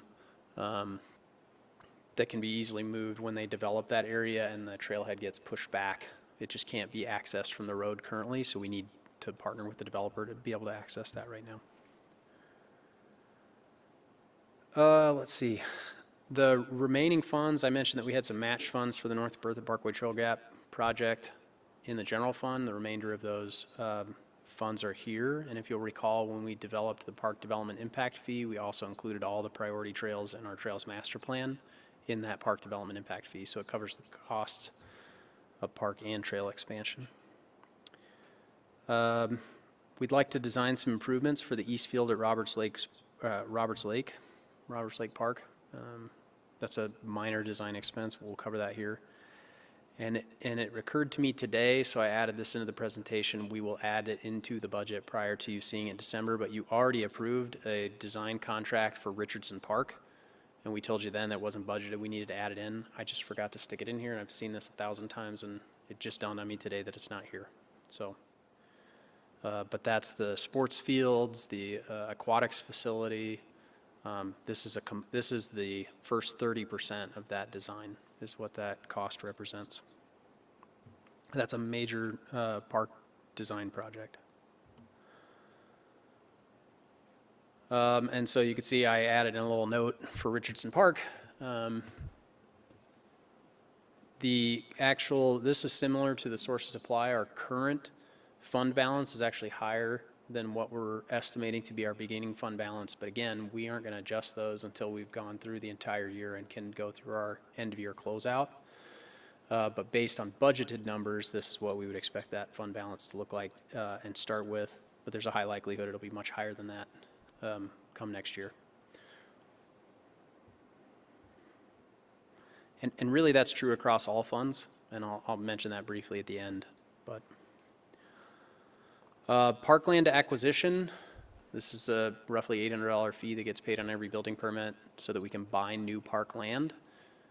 We have some ideas in process. There's actually going to be a presentation at the Port Committee in December for possible expansion or acquisition of a park on the east end of town. But we have no idea what that might cost. We have no idea what that might look like in the future, and until we go through that port process, we haven't plugged in any money here for that, but we would likely have the money to do it if that was something the board wanted to do. And we'll bring that back to you in the future, and we'll adjust the budget as appropriate, but right now we don't have any expenses planned there. We've got a couple $1 million in that fund. Public Facilities Fund, that's intended to expand public facilities and buildings. It also covers new vehicles that need to be purchased as we expand staff. So like when we expand our parks crew, we could pay for that with park development funds. We're not planning to. Those will get covered out of the general fund, but like the LCSO vehicle that would be paid for as part of our contract for the new community impact deputy will be paid for out of this fund. That was part of that fee calculation. We also would like to expand the storage and shop space at the new Public Works Service Center. And again, that's to try and get some of our expensive equipment in and out of the cold. We'd like to build an equipment storage building at Wagner Farm Park potentially for storing some maintenance equipment on site so we don't have to trailer it there. That facility is large enough. It will make sense, I think, to have some equipment stored on site. We will trailer it in the short term, and that won't be a huge issue, but over time it'd be nice to have those pieces of equipment there. And then again, I mentioned the vehicle expense for the community impact deputy. And again, all revenue is driven by impact fees paid by developers. It's all saved and then spent on expanding facilities and equipment to offset the impacts of growth. The Conservation Trust Fund helps to support our open space and forestry department. That fund includes a new open space lead position. So as we continue to expand and open up open space areas to the public, we need to increase maintenance. So like as we open up that open space in Heron Lakes we talked about on that peninsula, we'll have to improve maintenance out there, right? Right now it's pretty untouched, and that's okay.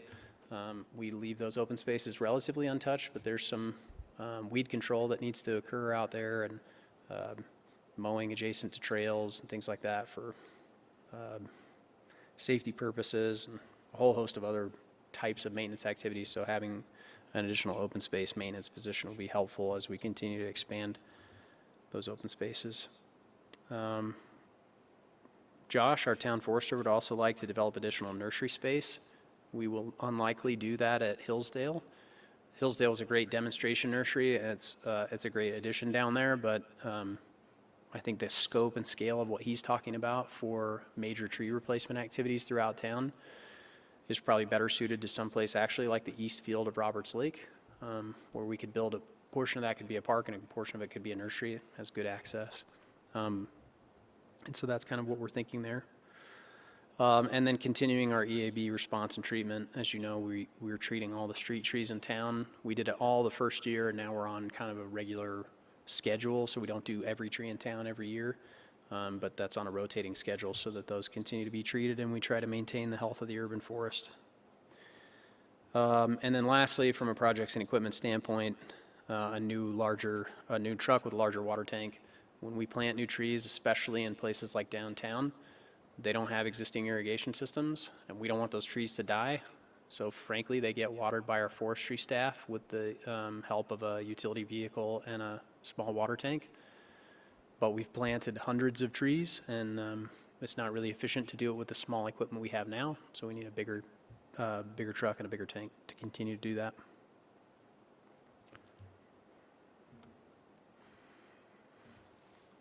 From a revenue perspective, we're projecting $560,000 in revenue and $633,000 in expense. Again, that's primarily driven by some bigger forestry-related projects, which would dip into our savings to be able to accomplish.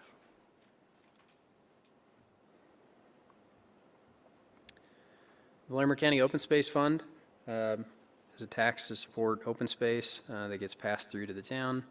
From a program standpoint, we have some environmental remediation we'd like to do at Hillsdale to do some cattail control. We're working with an environmental remediation firm that will provide us with the best way to do that, but to restore some habitat areas and some water flow through there and reduce some of that cattail overgrowth, which is kind of an invasive plant. And then ongoing open space maintenance expenses come out of this fund for the Jeskowski property, the Heron Lakes property, Berthoud Reservoir, and Hillsdale. And then lastly, we do have some trail expense in here, and there's a minor expense next year for the completion of the trail work that's going on South Berthoud Parkway, south of Welch Avenue.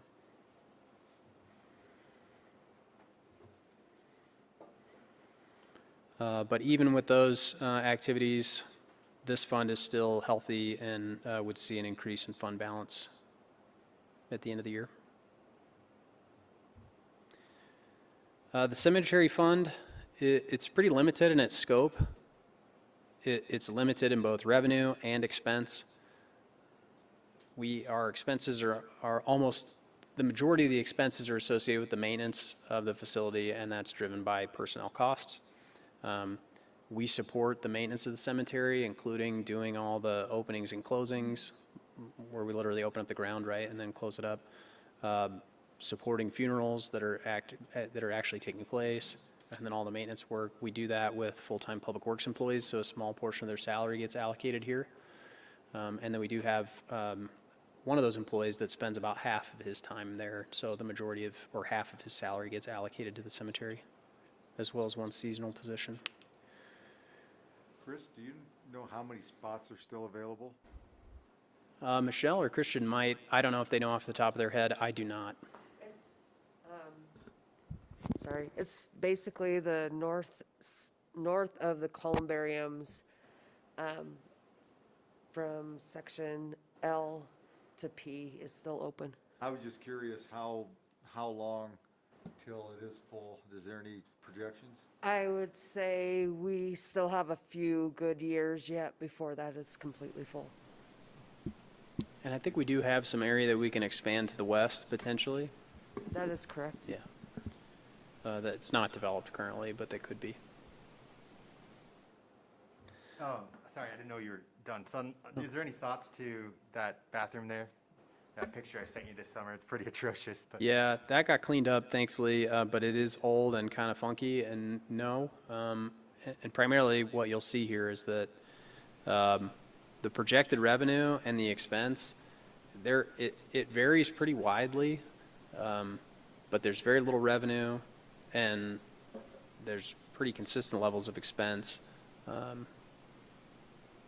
We just don't have a lot of extra money in this fund. Every time we adopt a budget, as you project out in future years, it looks like it's going to be a deficit.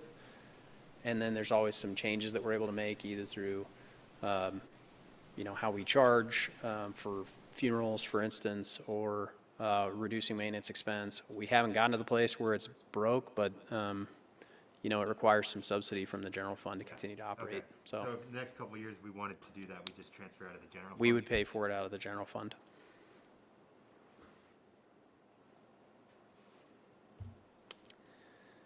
Bats, no new. It's Oh, minor, sorry. Chris, but is it normal for a cemetery to be self-sufficient as an enterprise fund? Not public ones. Right. Yeah. So it's normal for that to be something that's a subsidized service. Yeah, I'll just share a little anecdote with you, only because I found it kind of humorous, but also creative. We interviewed somebody one time for, not for a cemetery position, but cemeteries are often under the Parks Department, which makes sense, right? It's a lot of the same work, mowing and tree trimming and that kind of stuff. But we interviewed somebody for a Parks position who had specialized in cemetery management, and they were trying to do all kinds of creative things to raise revenue there because it was obviously not doing well financially like most public cemeteries. And they were doing like haunted events on Halloween and stuff that seemed a little bit, I don't know if it's disrespectful is the right word, but it was just kind of awkward. And I don't know that it wasn't like a zombie run or anything. I don't mean to be disrespectful. I think they were doing kind of like more like historical kind of activities, but anyway, I just share that because I think it's pretty common for public cemeteries not to do exceptionally well financially. And that's because we just don't charge like private entities do.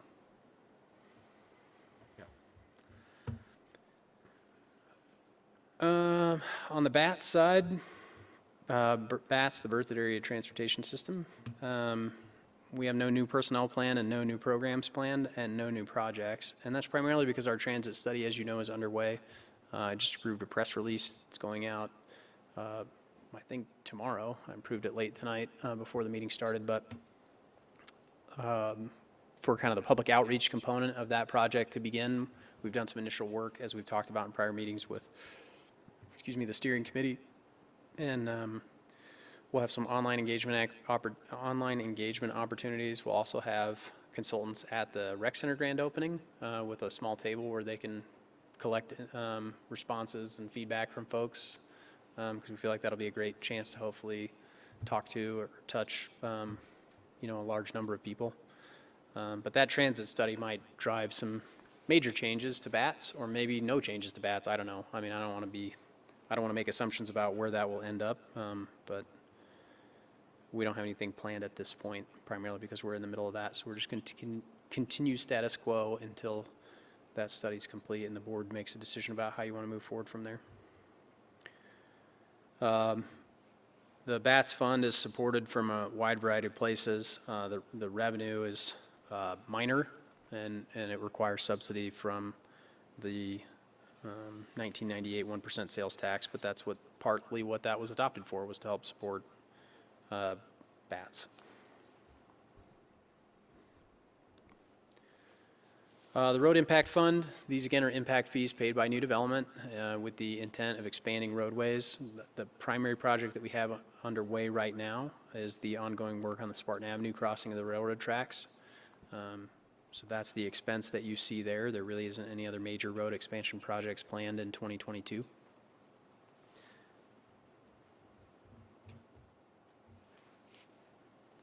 And again, that revenue is highly variable and it's driven entirely by building. So it could be zero or it could be several $1 million depending on how many new building permits are pulled. But this is based on 350 permits. So just, if you consider how many houses are being built per year, that just seems $800,000 of revenue. Seems low compared to all of the capacity improvements that, and we know roundabouts are really expensive. I mean, it seems like maybe we should update our road impact fee. So we just updated the road impact fee a year and a half ago. It included the costs of 2 new roundabouts, or maybe 3, which, as you pointed out, are very expensive. It included the costs of expanding roadways that are identified in our transportation master plan. But those expenses get translated out across that fee study timeline, which is typically 5 years or 10 years. And what expenses do you really think you'll have within that planning horizon? And so there's a large list of projects in there and a large amount of money. And that's also balanced with when do we need to build those improvements and how many houses are going to get built a year before we need to do that. There's 15 coordinated spreadsheets that all work together to come up with that fee, but it does include all the things you're talking about. So it doesn't seem like a lot annually, but 500 houses has realistically very small impact on traffic. It feels like a lot, but from an engineering standpoint and from a traffic safety standpoint, 2,000 additional trips per day dispersed throughout the entire transportation network is pretty negligible. And most of our roads function at a level of service A, which is great. It means there's very little traffic delay ever. And again, it's all relative. I mean, I've shared this story before. It's from my last job, so I don't mind sharing it because I don't feel like I'm picking on anyone here. Well, we installed a stop sign in my last community, which is basically the same size as Berthoud, right? It's like 13,000 people, a little larger. And I had someone go on a 5-minute tirade at the city council meeting about how we destroyed his commute and he was going to have to find an alternate route to work because of the new stop sign. So, it's all relative. Traffic is relative. It feels like a lot, but in reality, our transportation system, our roadway network here functions actually pretty well from an engineering perspective. Question for you? Yep. I understand, like, we've talked about on and off roundabouts versus stoplight intersections. What is the difference as far as the town's contribution to a roundabout? Because, it's not all by one developer. We're going to have to put a chunk in.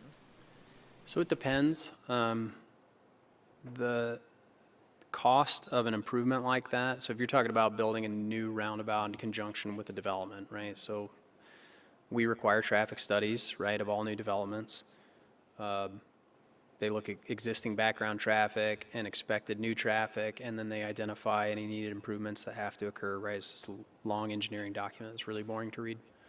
And if they identify the need for an intersection improvement, that could be handled either with a traditional signal or with a roundabout. The cost of that improvement can be divvied up a couple different ways. Typically, we would do what's called a fair share calculation. So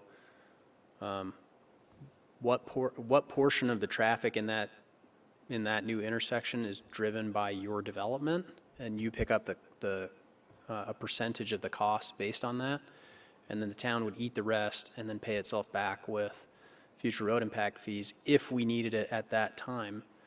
But the reality is, in a lot of instances, those traffic studies will say things like,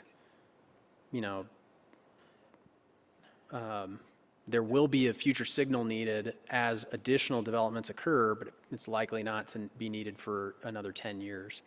And then there are some improvements that are immediately required as a result of this development. And in most instances, we make the developer pay 100% for those. But for your development, if it wouldn't be needed, they pick up the tab for those offsite improvements. But there are instances where we might create a fair share cost arrangement, or have them pay for it entirely and then get paid back by future development as it occurs. There's a couple different ways that can happen. So how much would like the Mountain Avenue First Street roundabout? Well, a roundabout of that size is probably a $3.5 million roundabout. If I had to $2 guess. million when it was built. Yeah. But Today it had it's ditches and utilities. It had some complicated infrastructure. But like the roundabout out at, or the intersection at Meadowlark and 56 on the opposite end of the town that we've talked about a couple of times, we had the developer do an analysis. Part of what can drive the cost of those roundabouts is whether or not you have to acquire additional right-of-way, right? If you go buy land from adjacent property owners in order to accommodate them, because roundabouts are dramatically bigger than signals, that can cause the cost of that roundabout to skyrocket, right?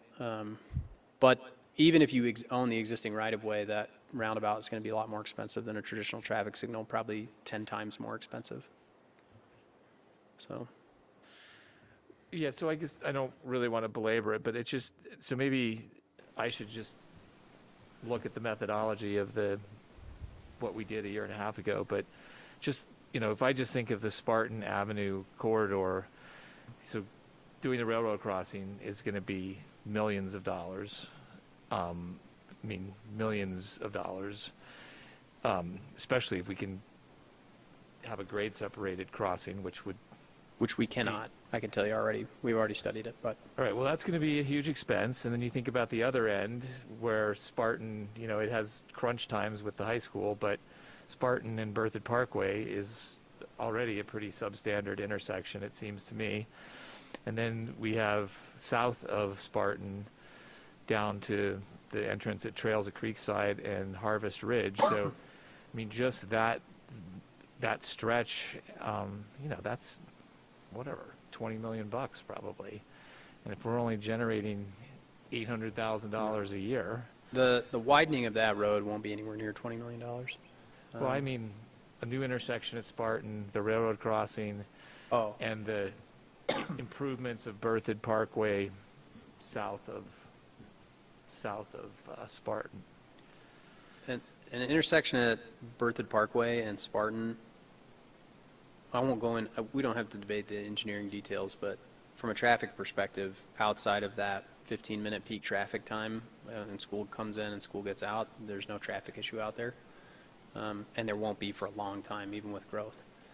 And so there are other ways to handle those kind of odd traffic scenarios that are driven by schools than building, multi-million-dollar improvements. So those would be things we'd look at first. Until that was really necessary, because the traffic load on Berthoud Parkway south of Mountain Avenue is really low. As a good example, even north of Mountain Avenue, which is an even higher traffic section, the average daily traffic on Berthoud Parkway between Mountain and 287, most recent count I saw was like 3,700 cars a day. North of that, coming south from Loveland, is close to 19,000 cars a day. And so you can see the dramatic difference in those two road sections. And while it's steady traffic, I've never sat in traffic on Berthoud Parkway, right? And you won't, even when the community doubles in size, you won't sit in traffic on Berthoud Parkway between Mountain Avenue and 287. And so those are the kind of quirky details about traffic engineering. But I'm happy to go through any of those studies with anybody, frankly, even a member of the public, if they want to go through those fee calculation studies. And they're not perfect. You're making projections based on what you think you're going to have to build and when you think you're going to have to build it and how much development you think is going to occur between then and now. And then some of the existing cost gets put on the existing residents. They're very detailed calculations, but I can walk you through them pretty clearly if you're interested. You feel like the road impact fee is adequate at this level of revenue? I do, yeah. I think based on when I think we'll need the improvements to some of those intersections and areas. Now, if we wanted to expedite some of those, even though they might not be necessary from an engineering perspective, but it might be something the board wants to do, then that might change that conversation, right? But I think from as I understand it, and I'm not a traffic engineer,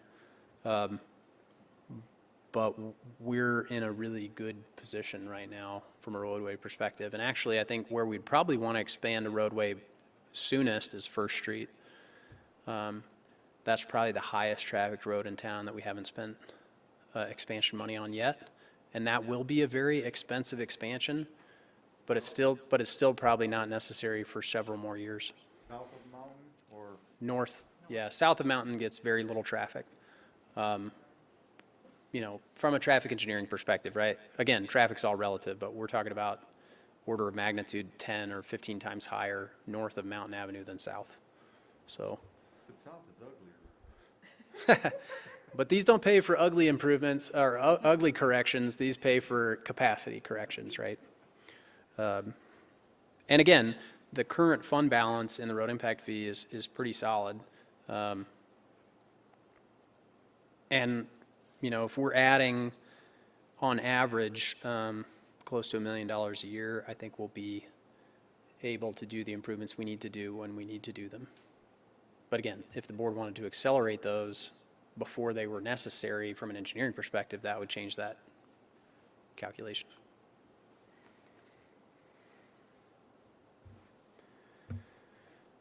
The retail marijuana tax goes to support youth programs and public safety and other kinds of activities that were outlined when that tax was adopted. What we have included in this year's budget is some support of the LCSO contract expense in the amount of $150,000, and then some downtown sidewalk replacement projects to also help cover some of the sidewalk cost share expense that we have.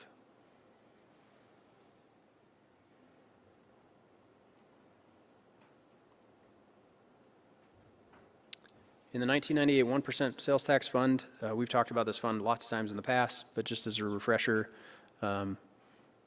that sales tax was adopted to pay for originally a rec center, but then was later modified just in the last couple of years to pay for any recreation capital improvements in their operation. Street maintenance, bats, was originally intended to pay for a library, which the town no longer operates. And then, I don't know why I always draw a blank on the fifth. Jeff knows off the top of his head, probably. Open space. Open space, thank you, open space acquisition. What we have planned for next year is that $1 million in street improvements that we talked about. And again, we're underway on that PCI study that'll be complete this year. That'll set the terms for the next 5 years for which roads we prioritize, and we'll bring that plan back to you for your approval as well. And then ongoing BATS support, we've already talked about as well. So that's what that looks like. I think from a revenue perspective, if building continues, we will collect much more revenue than's planned here. But again, we're planning a very minor decrease in general retail sales tax, but a fairly sizable decrease in building use tax. And so that's what that drop in revenue is budgeted from. If we have the same amount of building we have this year, you should expect revenue to be somewhere in that 2.5 to 2.7 million range. And then lastly, the 2019 1% fund. Obviously the highlights here are all rec center related. Those are the only expenses that we have currently planned. That includes 10 full-time employees. Not all of those expenses for those employees are included here, because some of those employees, as an example, some of you know Bethany. She's one of our recreation coordinators. She does a lot of outdoor sports, and she does some indoor sports. And so the majority of her time is not spent on programming at the rec center, but a small portion is. So 70% of her salary expense is allocated to the general fund, and 30% is allocated here. That's true of all those full-time employees. The part-time and seasonal employees, those are really all allocated to the rec center because they're only going to work there. And there's a big change from the draft budget we gave you in October to tonight. Mayor Karspek asked me this question. I think it's a good one, so I'll just touch on it briefly for the rest of the board. There's a big decrease in personnel expense. It's almost entirely driven by the change in how we were budgeting part-time. So when Rex first submitted their budget, they said, this is how many part-time employees we think we're going to need.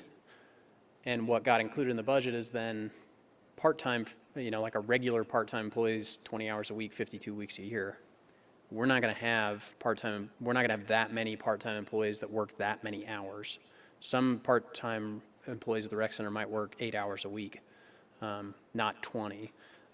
And so what we've done here is gone back and said, no, instead of budgeting the number of employees, we're going to budget the amount of hours, which obviously makes more sense. So we know when the rec center is going to be open. We know what times we need 2 people at the front desk and what times we need 1. We know when we need 5 lifeguards on staff rather than 3. And we've gone out and budgeted based on all our programming, the number of hours that we expect, and it's dramatically less, of course, because again, if we have, I used this example when I responded back to Mayor Karspek, but just for easy math, if we have 10 hours to cover at the front desk, we could do that with 5 employees that work 2 hours each, or we could do that with 2 employees that work 5 hours each. The total number doesn't change, even though the number of employees is dramatically higher. So that's where that major decrease in personnel expense that you saw from the draft now. Yeah, just out of curiosity, and I know it's a little off focus here, how are we doing as far as finding lifeguards? I think lifeguards, like a lot of places, they haven't been easy to find, but we have a good solid crop of new lifeguards to open the facility with. They're going through training right now because the pool is actually swimmable. So they're in the pool with our aquatics supervisor, training. They might even be there right now. They've been training in the evenings, and I think we'll have plenty to open with. All right, thank you.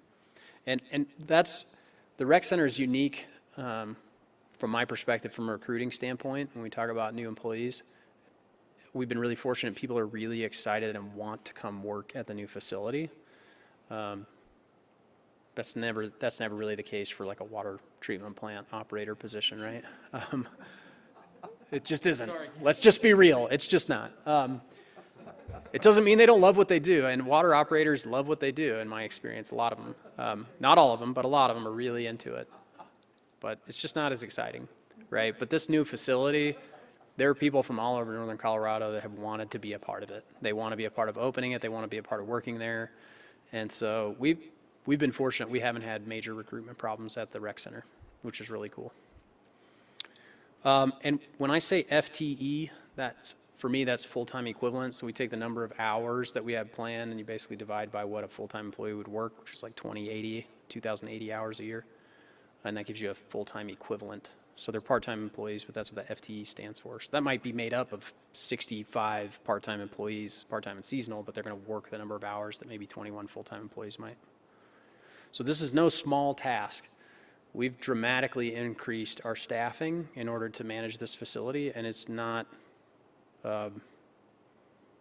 minor in its effort. So a big thanks to our rec staff who have done that work, and Jeremy, who's overseeing it all. Again, from a programming standpoint, we've moved indoor programming like indoor volleyball, indoor basketball, indoor shuffleboard, walking football, which is kind of a neat senior program. I hope takes off. We'll see. And a whole bunch of other indoor programs into this fund. There are a variety of ways to handle that. Some agencies don't put any of their programming expense for the rec center in there. They cover it all in the general fund and just eat it. We're choosing to show it here because we think that's more accurate. And then from a projects and equipment standpoint, we've got a handful of equipment expenses, and just as we continue to open, we have to buy tip and roll bleachers for the gym and things like that. The vast majority of all those expenses are already spent, right, in preparation of opening in a week and a half. It's a little terrifying to think. But we do have some money budgeted for ongoing capital equipment replacement. You can imagine a facility of that magnitude and the kind of equipment and HVAC systems and everything else that's included in there is going to require ongoing maintenance and repair inevitably, and so we've got some money budgeted for that. From a revenue standpoint, I thought I'd just kind of briefly cover our revenue assumptions that we've made. I will say I think they're very conservative, and that's just because we don't have anything to go off of, right? We don't have a history here. We have lots of other rec centers' histories who are more favorable, I think, than what we're planning, but we're a small community. We're a brand new rec center. I'd like to believe that we will vastly exceed our revenue projections, and I feel relatively confident that we will, but we are budgeting what I believe is a pretty conservative number. So I'll just walk you through what that means. Our revenue projections are based off membership sales of about 750 annual memberships, averaged at a $600 a year rate, which is kind of an average between the family and individual memberships. We've already sold over 300 memberships, which is pretty cool. And I think I heard today that when Connor, our membership and marketing coordinator, showed up, he had 30 emails requesting memberships. And so, we're getting requests all day, every day. There's people at our desk upstairs People are very excited, and we're excited that they're excited. And we haven't even opened the doors. Those are all membership sales that have occurred before anybody's ever stepped foot. They've only seen pictures, and I think when people walk into the facility, they're going to be blown away by both the level and quality of amenities and just the number of activities that there are there. Our daily visit revenue is based off 80 daily visits that are not members, right? Somebody that hasn't already paid. For comparison, back in 2015, 2016, Chilson or Loveland did a feasibility study for a new rec center they had on the ballot that failed, but that was going to be really similar in scope and scale to ours. We used a lot of their feasibility work as kind of to help refine some of our planning numbers. But they, at the time, 5 years ago, they were having 1,300 visits a day at the Chilson Center, which is a bigger facility, admittedly.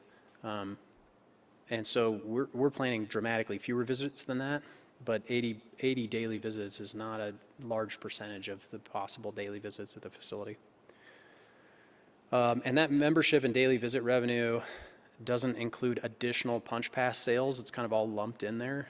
And that feasibility study for Loveland and what we see in other rec centers is that punch passes, where you pay a smaller fee, it's more than the daily fee, obviously, but you buy like 20 visits. And then every time you come in, it just gets punched until your punch card's gone. Those are big components of revenue, but we just have no context for what that might be like here. So we really haven't budgeted additional revenue there. Our aquatics program revenue is based off the Old Town Park pool, which obviously only operated 3 months out of the year. So we obviously expect much higher program revenue in the aquatics facility, but we're not planning for it. That $51,000 that is in aquatics revenue is basically what we collected in 2017 and 2018 at the old pool. 2019 was a little lower because the pool was shut down a lot because we had major maintenance issues. And then 2020 was shut down almost the entire year. So we went back to 2017 and 2018 and just said, assuming we do what we did at the old pool, this is what it'll be. We're 100% confident that we'll be more than that. But we'd like to just get in and operate for a little bit and see where that lands. And again, back in that Loveland feasibility study, they had $315,000 in recreation and aquatic program revenue for the new facility they planned, which is basically the same from a programming standpoint as what we built. We're only estimating 163. And I share that because I think we're being conservative, right? And that revenue is based on 2016 numbers, which is different, obviously, than 2021. And they estimated $1.2 million in total revenue. We're estimating $884,000 in operating revenue. And that includes facility rentals and parties and some sponsorships and those kinds of things. Again, I think we're budgeting conservatively because that's the right thing to do when you've never operated a facility before. But our own pro formas that we did, we've done several over the course of the development of the project. Our kind of moderate pro forma was a little over $1 million in revenue, and that represented 850 memberships and some moderate increases in program revenue. And then we did a really aggressive pro forma that leaned, frankly, more heavily towards facility rentals for club sports and a ton of camps and clinics for kind of high-level indoor sports activities. Those are big revenue generators, and we'll probably still do some, but maybe not to the level of what was planned in that pro forma. And that was a dramatically higher revenue number, but it was also dramatically higher memberships planned. And that was all based on the market area around us that we think we'll pull from. So we've chosen the most conservative approach. You may disagree with that, but we think that's the right thing to do initially. And where that puts us is our operating revenue and our operating expense is pretty wildly different. We're also, I think, being conservative on our expense projections as well, both for maintenance, for fitness activities and other things. Because much like a retail business, my first job when I was 15 was working at a brand new Target store, right? And they hired like 300 of us to come in there and stock shelves, and we all wandered around the store the first week it was open, and then they laid us all off because they didn't need 300 people to operate it, right? We're not going to do that here, but I think naturally we'll have some attrition, and we'll also kind of refine how often we need part-time and seasonals in the facility as we operate, and I think that will naturally bring some of that expense down. And people are, frankly, the biggest expense in a facility like this, right? That's true of every fund we have. Personnel is the most expensive part of the business.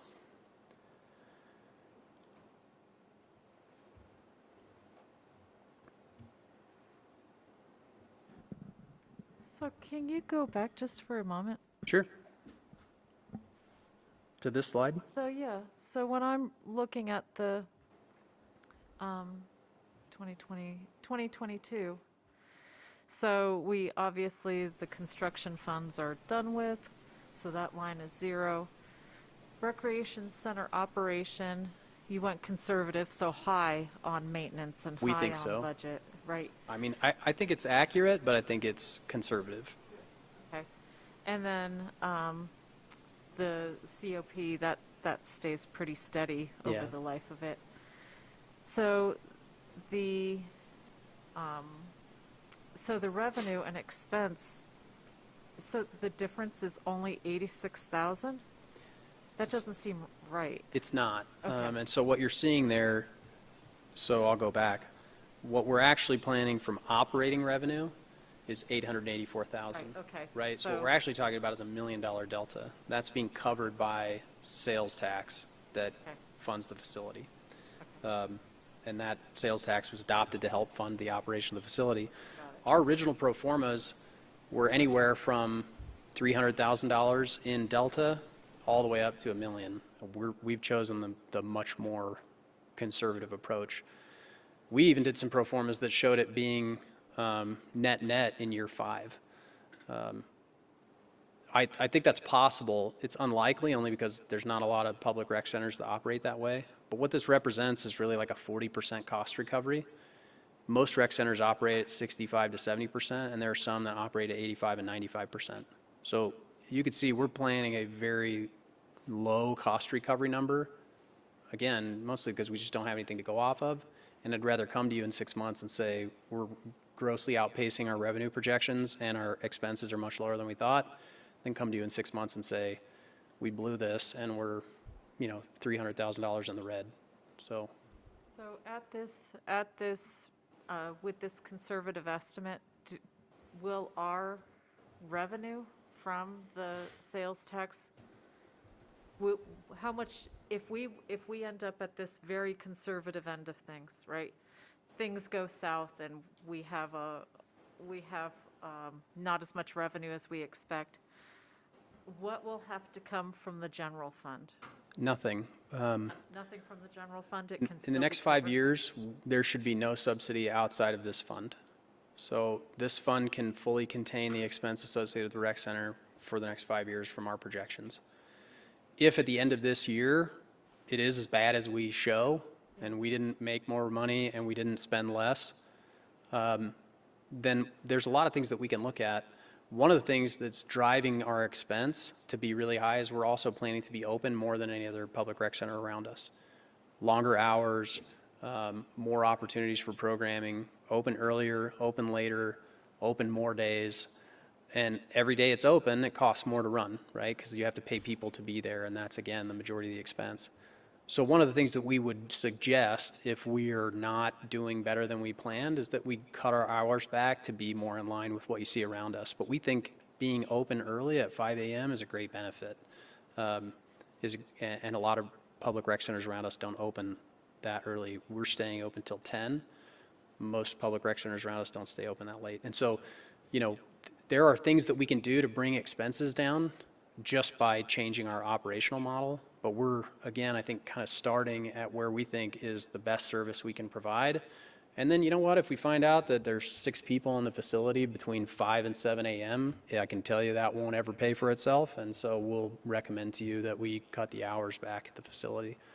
And we debated whether or not we should start small and grow, or whether we should plan for what we really want and work backwards. And because I think we can do it financially, we should plan for what we really want and then work backwards if we have to. But I think we're setting a high bar for ourselves while also planning for kind of what I hope is the worst case scenario. If that makes sense. No, thank you. That's a great explanation. Thank you. So, we're almost done. I know. I've bludgeoned you all to death, so I apologize. And I'm sorry for Kurt and Noah and the folks that have stuck around for the next items, but this is obviously really critical to what we do. So this is just our capital fund summary. You can see that what we're ending with still is really high ending fund balances, and potentially much higher than that in the long run. And these are all reflected in that budget document. I won't linger on them too long.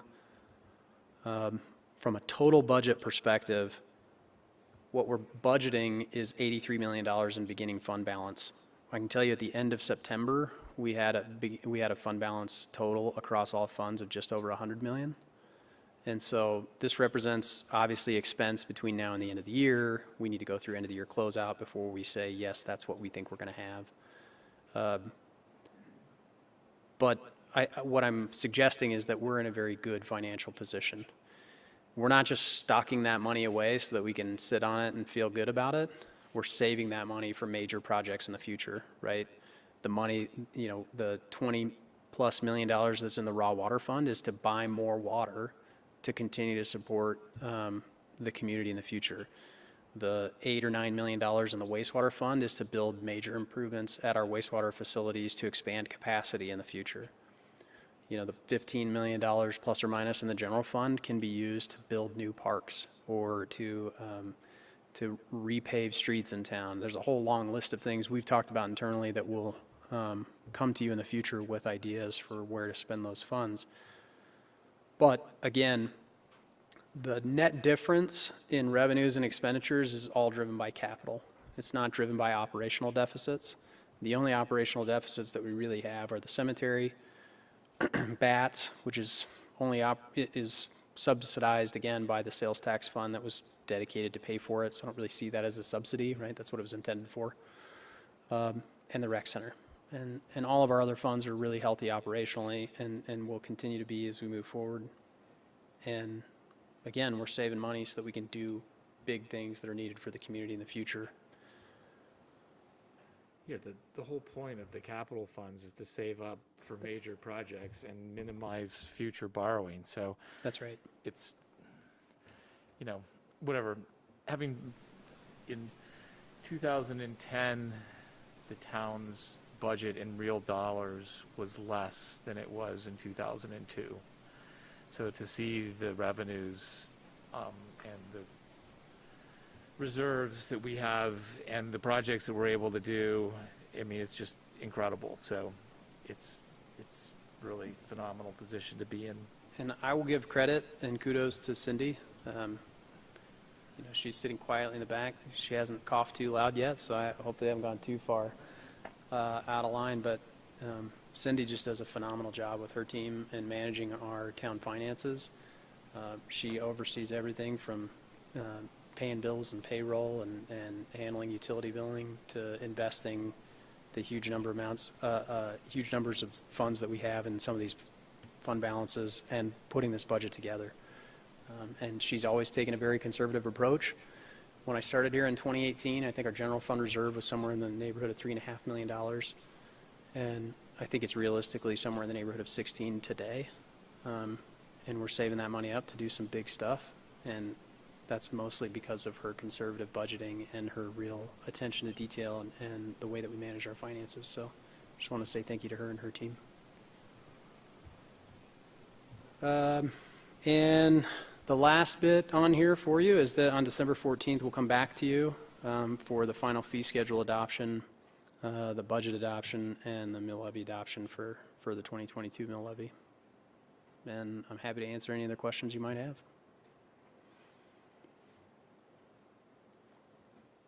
Do we have any? Thank you so much. Thank Very you. thorough. That was great. Another great year. Really, Cindy, we say this every time, but it's just fantastic. Like Chris said, what you do, and Chris, kudos to you for being able to present all this, and Yeah. it's really impressive. I get to act like I take credit up here, but she's done the majority of this work. So. Well, also, I mean, you and definitely thanks to Cindy, but also thanks to you because, we used to go through the budget line by line before you came, And it was very painful and also not nearly as meaningful for you to summarize and have the highlights and the major initiatives. It just makes it a lot clearer both to us and the citizens where we're prioritizing. And it's always amazing to me that this is probably one of the most important things that we do every year. It's probably our number one responsibility, and how little citizen input we get on the budget. So it's kind of ironic. Well, I just always chalk that up to if people were upset, they would be here. We've seen that time and time again, so I would agree with that. I'm going to assume it's because people are happy with the way things are going or don't care, one of the two. But thank you again. And I mentioned Cindy, but really, I'd really like to, if you don't mind me just for 30 more seconds, really all of our team. We have a small team and we all get along great. And they all have a huge heart for the community. They all really care about doing good things for the community, but also doing that in efficient ways. And the ideas that are put forward in the projects, they're not mine, they're our staff's. And so just a big kudos to the rest of the town team. So thank you. Thank you, Chris.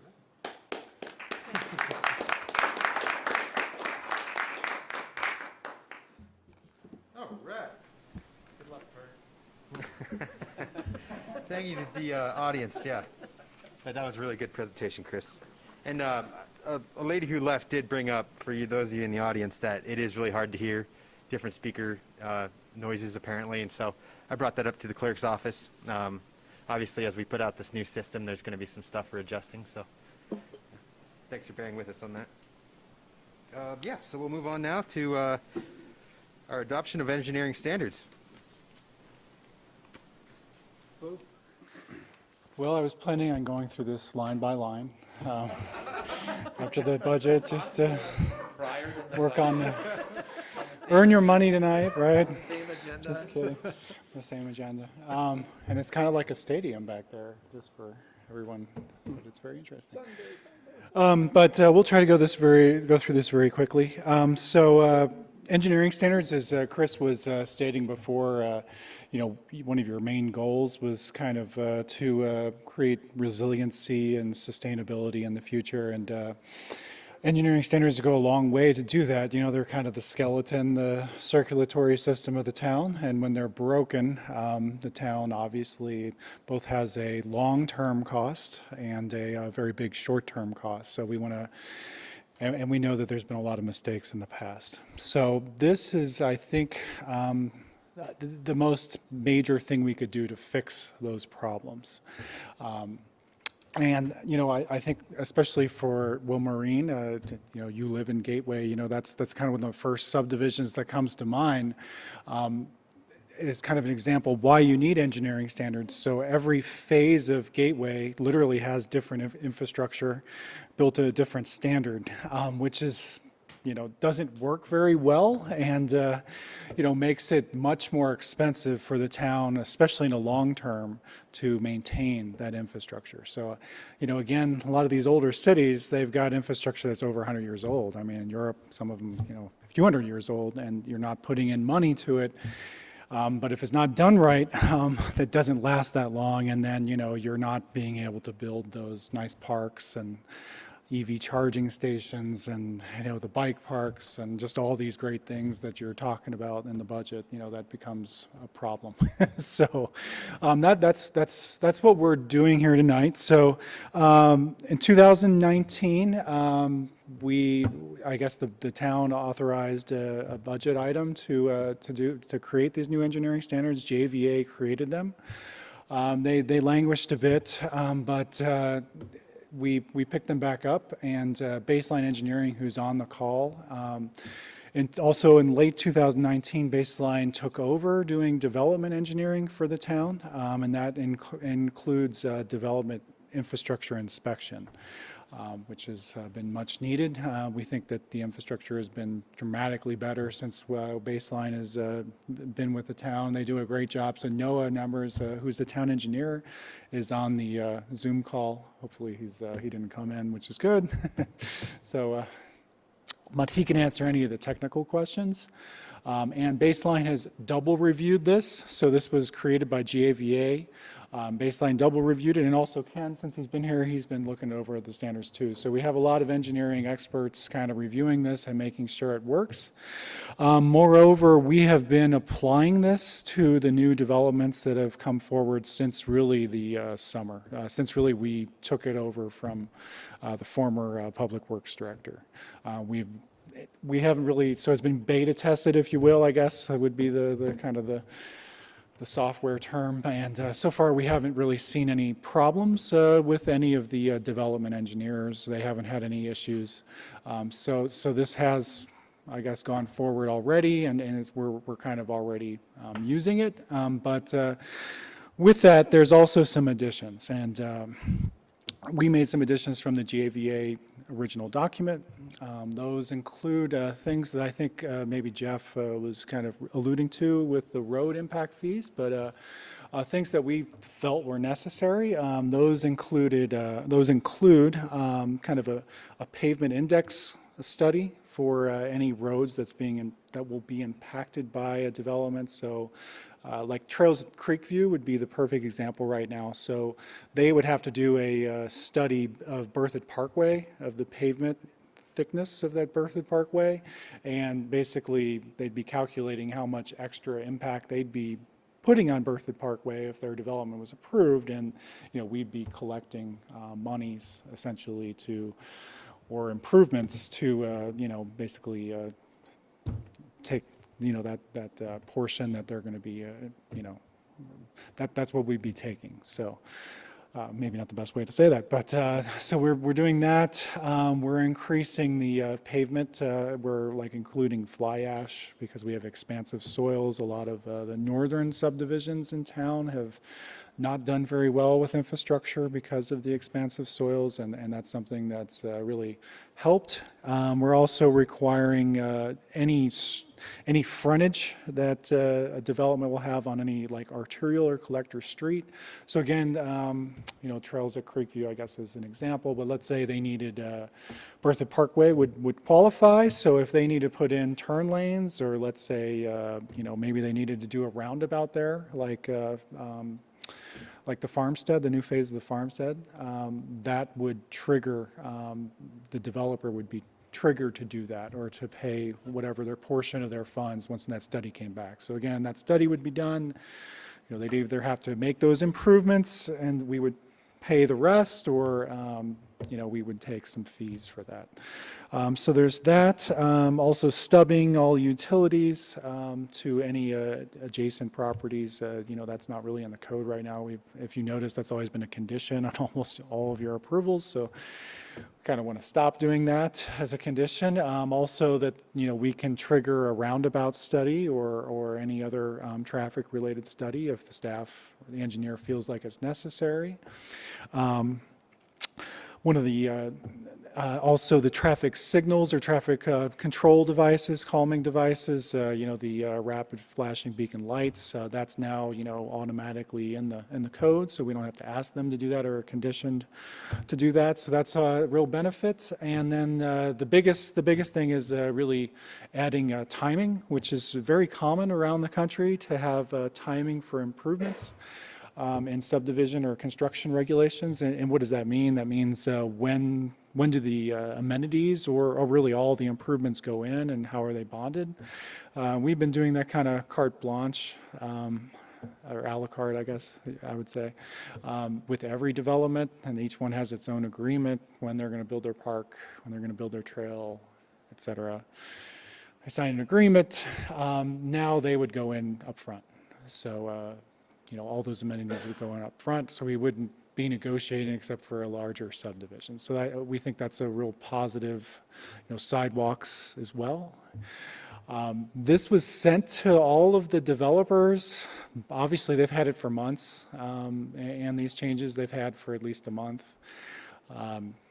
Obviously, we don't have any complaints or anything, or I think they'd be here because that's, this is some pretty substantial costs to development that will be, that they're not really bearing right now. So that's the positive. With the regulations itself, you see that they're split out between 5 categories. You got wastewater, you got water, you've got roads, you've got, what else do we have? Man, I'm forgetting. I forgot to bring my packet up here. But all of those standards are in these construction regulations, and the figures for each one are in the appendix. So basically, everything is got a figure, got a standard that has to be met. Again, before we really didn't have any standards, and we were just kind of picking or choosing, or letting the developers basically submit whatever standards they wanted to, and that is a problem, obviously. So I think this fixes all of those issues, and again, Ken and Noah are on the line, and they can answer any of the technical details, but and this is being adopted by reference, so changes to it, can be easily made. So it's not such a laborious process in the future.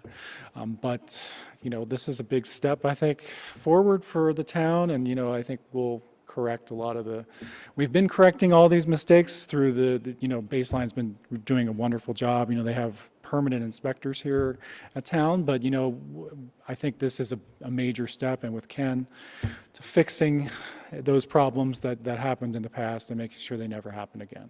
So with that, I'll stop. All right. Board, any questions? You know me. Good. Fire them away. Actually, first of all, comment. I know you don't like it, but I'm going to. Can't. That's the whole thing. This is a legal reason why we don't do that. I can have Okay, Attorney Smith so explain. I'm not going to say how impressed I am with this. Okay.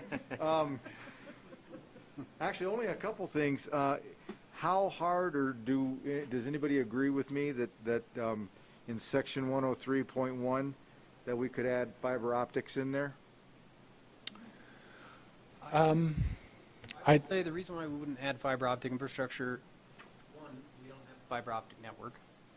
Two, I think based on our broadband feasibility analysis, it's unlikely that we will recommend to you that we develop one on our own. And dark fiber, as it's referred to, if this is what you're referencing, but when you install empty conduit that could be used for fiber in the future, it ends up being just this bizarre patchwork that ends up being very expensive to actually build and connect in the future. When if you just install it all at once, if you move down that road, they do that with directional boring, and you mobilize and do it all at one time, and so dark fiber ends up actually being a little bit of a hindrance for installing broadband infrastructure. Well, I'm just. At least as I understand it, I'm not an expert, but I know I've heard that now a couple times. Put it in. Yeah, they own it. 18 years ago. Sure. And they're glad they did. So I'm just trying to look forward. I think that had we started, it's kind of like a tree. Somebody on this board once said, and I'm sure they got it from somebody else, but the best time to plant a tree is 30 years ago. The best time. Yeah, the best time to have built a broadband dark fiber network was 20 years ago. Today, I just don't know that it makes sense.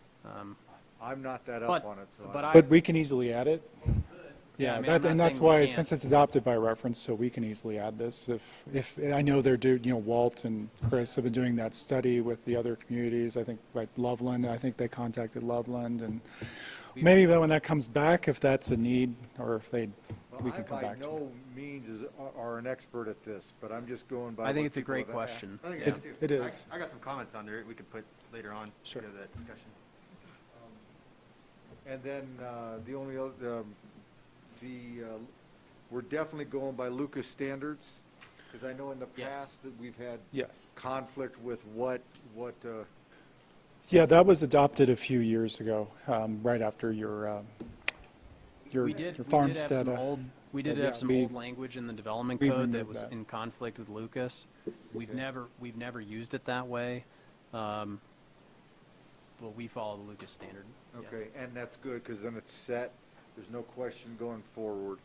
Yeah, that was removed, Lonnie. I don't know if you were on the board, but when there were changes to the open space, the parks, all of those requirements, man, it seems like a long time ago. But I think it was 2019. It was pre the masks. That's why it seems so long. But yeah, that was all removed then, right after the farmsteads. All right. And then just really in the weeds a little bit, 305.2 street frontage improvements.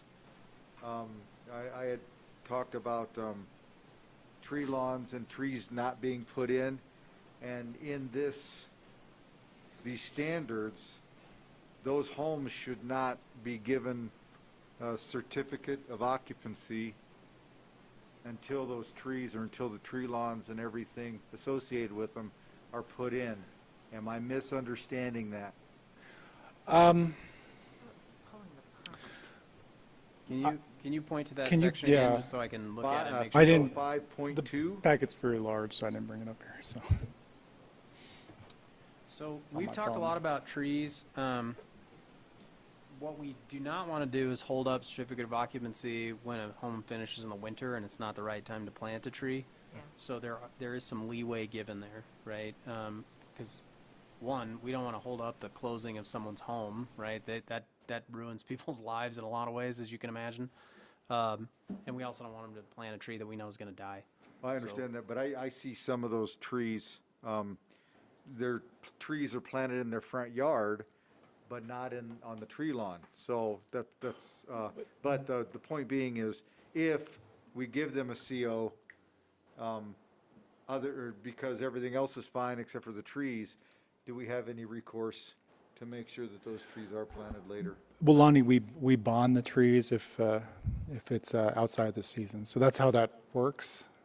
Does I that, thought it we was the bond, developer. we take a bond or cash escrow for the tree if they don't plant it in the winter, which we'd prefer them not to do. But I'll be honest, most of the tract builders will just plant it in the winter and let it die. I mean, that's to be perfectly frank. And they know they have So- to go back and replace those trees, but sometimes they'll just do it because they don't want to provide that bond because that costs money.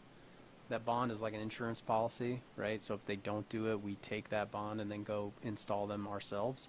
So like Hammond, this is a great leeway in Hammond. So how does this play into something like Hammond where a bunch of trees have died and have not been replaced? The trees that, at least in my understanding, the trees We in have- Hammond that have died are in open space areas that are managed by the Metro District, not by the town. And We've so- had them replace their But trees, yeah, we've, I think 4 times in some of those. So those are street trees, but they have like a 2-year warranty, which goes down to 1 year. So I mean, after that, we can't, and so if a tree dies after that 2-year warranty period, it's the responsibility of the homeowner. But again, I don't know that that's really so much an for these standards. That's more of a building permit kind of, and it's in our general code in the landscaping and street tree section. So I don't know that's really necessary to get into the weeds with this one. Like I said, I was a So- little in the weeds, so there's, That's okay. That's okay. but for as large as this is, and I gotta admit, I didn't read every word, but I tried to do as much as I could, and I'm not commenting. I'm done. And there's one more thing I should say about that is Baseline has landscape architects who also inspect the trees now for us. And since now the engineering plans are being really well inspected by Noah and his team, a lot of what was happening is the engineering plans and the landscape plans didn't correspond, and there were service lines that were next to planned trees, and so they would plant a tree like a foot away from, a service line or a sewer line or meter pit, and we would tell them to take it out or not plant it, and that's just because it was really, it was just bad process on our end, and it's been a great relief for us to have Baseline doing all of these tree inspections. So I think if you'll notice the new neighborhoods, it's a lot better. I think a lot of those problems have already been resolved just from a staffing and capacity standpoint. Let's put it that way. I will say, when I started here, the town engineer was part-time, even though Berthoud was going through unbelievable growth at the time. And so there were some there are some major growing pains we've gone through for the last 4 years, as you all know that that have been a part of it. And I mean, we've darn near rewritten the development code. You know, we've adopted architectural guidelines. Now we're doing these infrastructure standards. And I think once we get the landscape standards done next year, we might be able to sit back a little bit and let this go. But there have been times where I think we've kind of felt like we were starting a town from scratch. And that's not entirely fair. There was a lot of good things going on, right? But there were a lot of missing processes and missing standards that we've just been working for the last several years to get in place. And it's not that even that the things that were built before are substandard, because they were based on accepted best practices in engineering.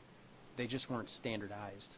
And so now we're getting to that place where they're standardized and they're designed for our community and not just general engineering standards that might apply anywhere, but might not work as well as they should here, if that makes sense. It does. Yeah. No. Sure. Thank you. All right. Other questions? Does this cover standards for non-potable water systems anywhere? No. So non-pot systems, currently the town doesn't operate any non-pot irrigation systems, except at our own parks. All of the non-pot irrigation systems that have been installed in new development are managed by metro districts or HOAs, and we simply deliver that water to their system. Now, I think that's a component of the discussion in our non-pot master plan in the future, but they're not included in here. Yeah, so I don't know if there are standards out there that we could just adopt. I do know that in some of my past,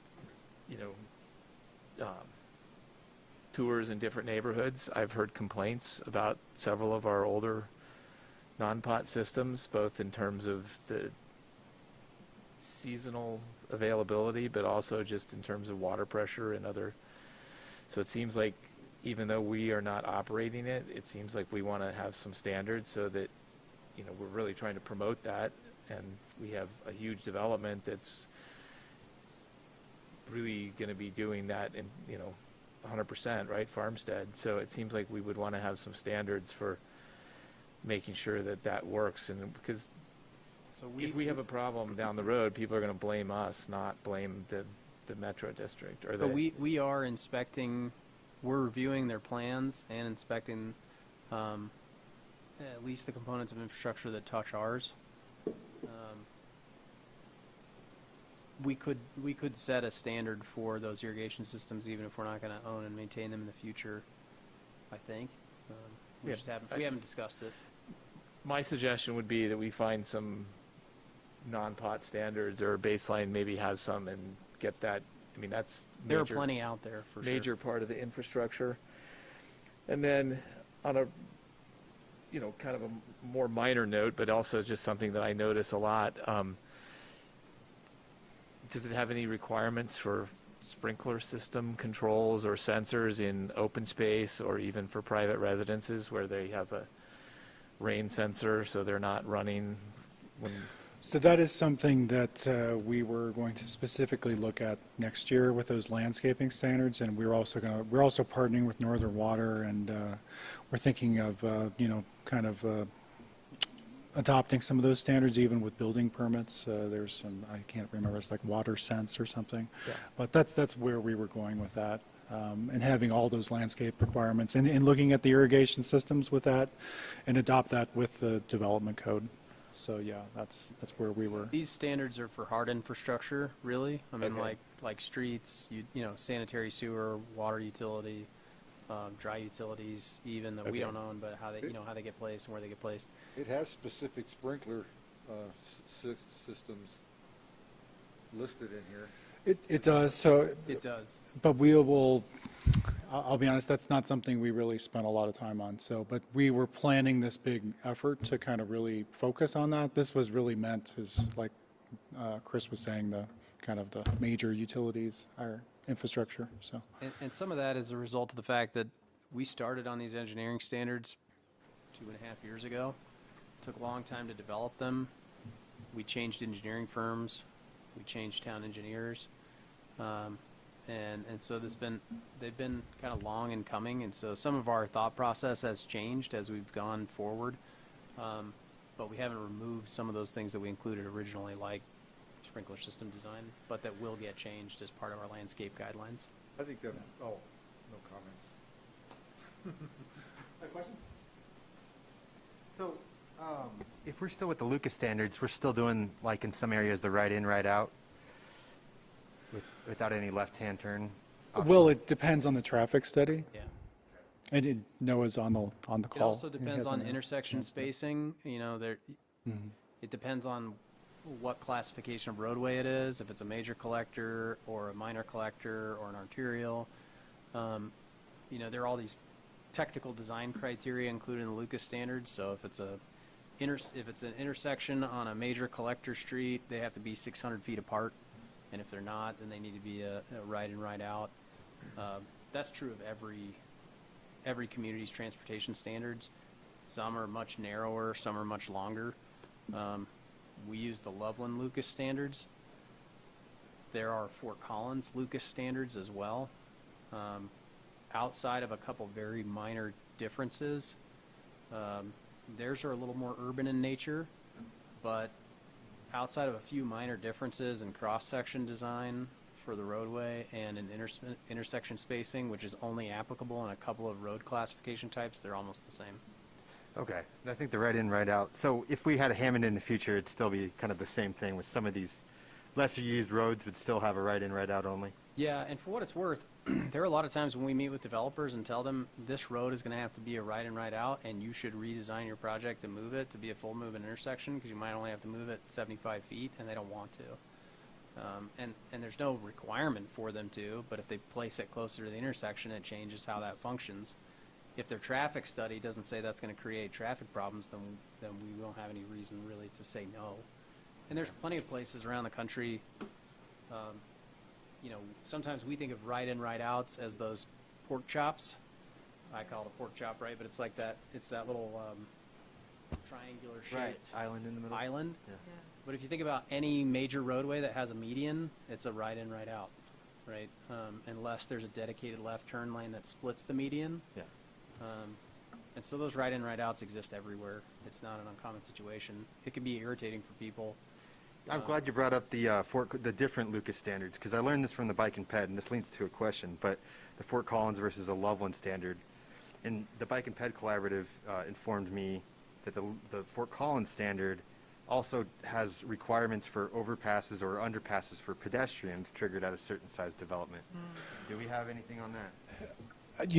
What you're talking about is a separate set of standards. So, if we were going to amend the Lucas standards, that would be a separate discussion than tonight. Those also have all of the figures and specifications for every single, for like overpasses and for what you were discussing before. So, if you want to consider going to the Fort Collins standards, we've actually been thinking about it because it has some advantages for like alley loaded streets, et cetera.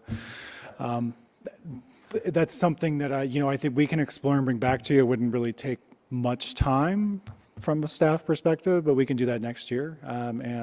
They're already done, right? They're already standards. You just adopt them, and we just change the development codes to say Lucas Fort Collins standards. Yeah, I don't know, I haven't studied them, but I would really support that. You're saying that Fort Collins is more urban, right, Chris? It's more urban, yeah. Only in certain classifications. I mean, a lot of their, But why wouldn't we from my wanna- review.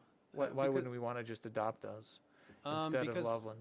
Because there are a lot of areas in town in the future, like, the comp plan identifies a whole new transportation system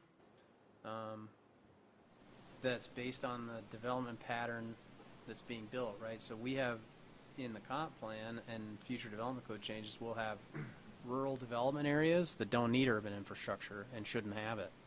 And we'll have suburban areas that are planned for in the comp plan and that will be allowed in development areas that need suburban infrastructure and not urban infrastructure.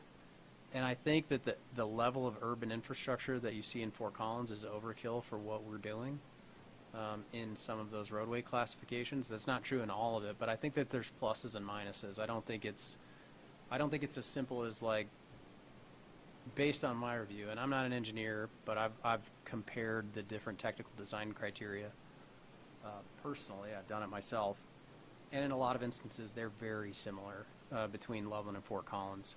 I mean, the Loveland Lucas standards allow for alley-loaded streets, and there's alley designs in there.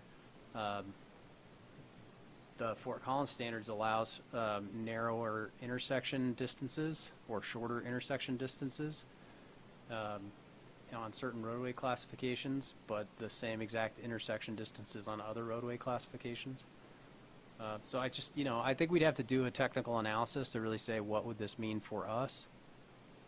Based on our current transportation system, I think the Loveland Lucas is probably appropriate and it's perfectly suitable. And even in most areas in the future, it's probably the same. With the exception of maybe some urban corridors like the Innovation District, that we might want to look at specific standards for that First Street corridor, which we would expect to be more urban in nature. And those types of areas. The important thing to note is these don't, those are different. And so we can definitely, if that's... If we did adopt a new standard, you could just input that into this and say... Well, we've adopted the Lucas standards. That's not part of this document. Does that make sense? Yeah. So it's not, this document's not covering that. So I think if that's the will of the board, we can just do a study with baseline and bring it back next year. The difference is I would Lucas. really support adding pedestrian and bike enhancements to the standards, whatever that would take. Sure. Agreed. Other questions? The pedestrian and bike facility standards, unless I'm wrong, are the same for Loveland and Fort Collins in the Lucas standards. There are not. The only difference as I've read it, and again, this is why I think we need to do a technical review of the standards. But the pedestrian and bike sections in the Lucas standards are not specific to Loveland or Fort Collins. They're just applicable in the Lucas standard. Okay. I was technical told by an design MPO criteria. planner, but I agree. I've never actually looked at it. I could be wrong, but Yeah. I I don't know. I either. believe they apply to both.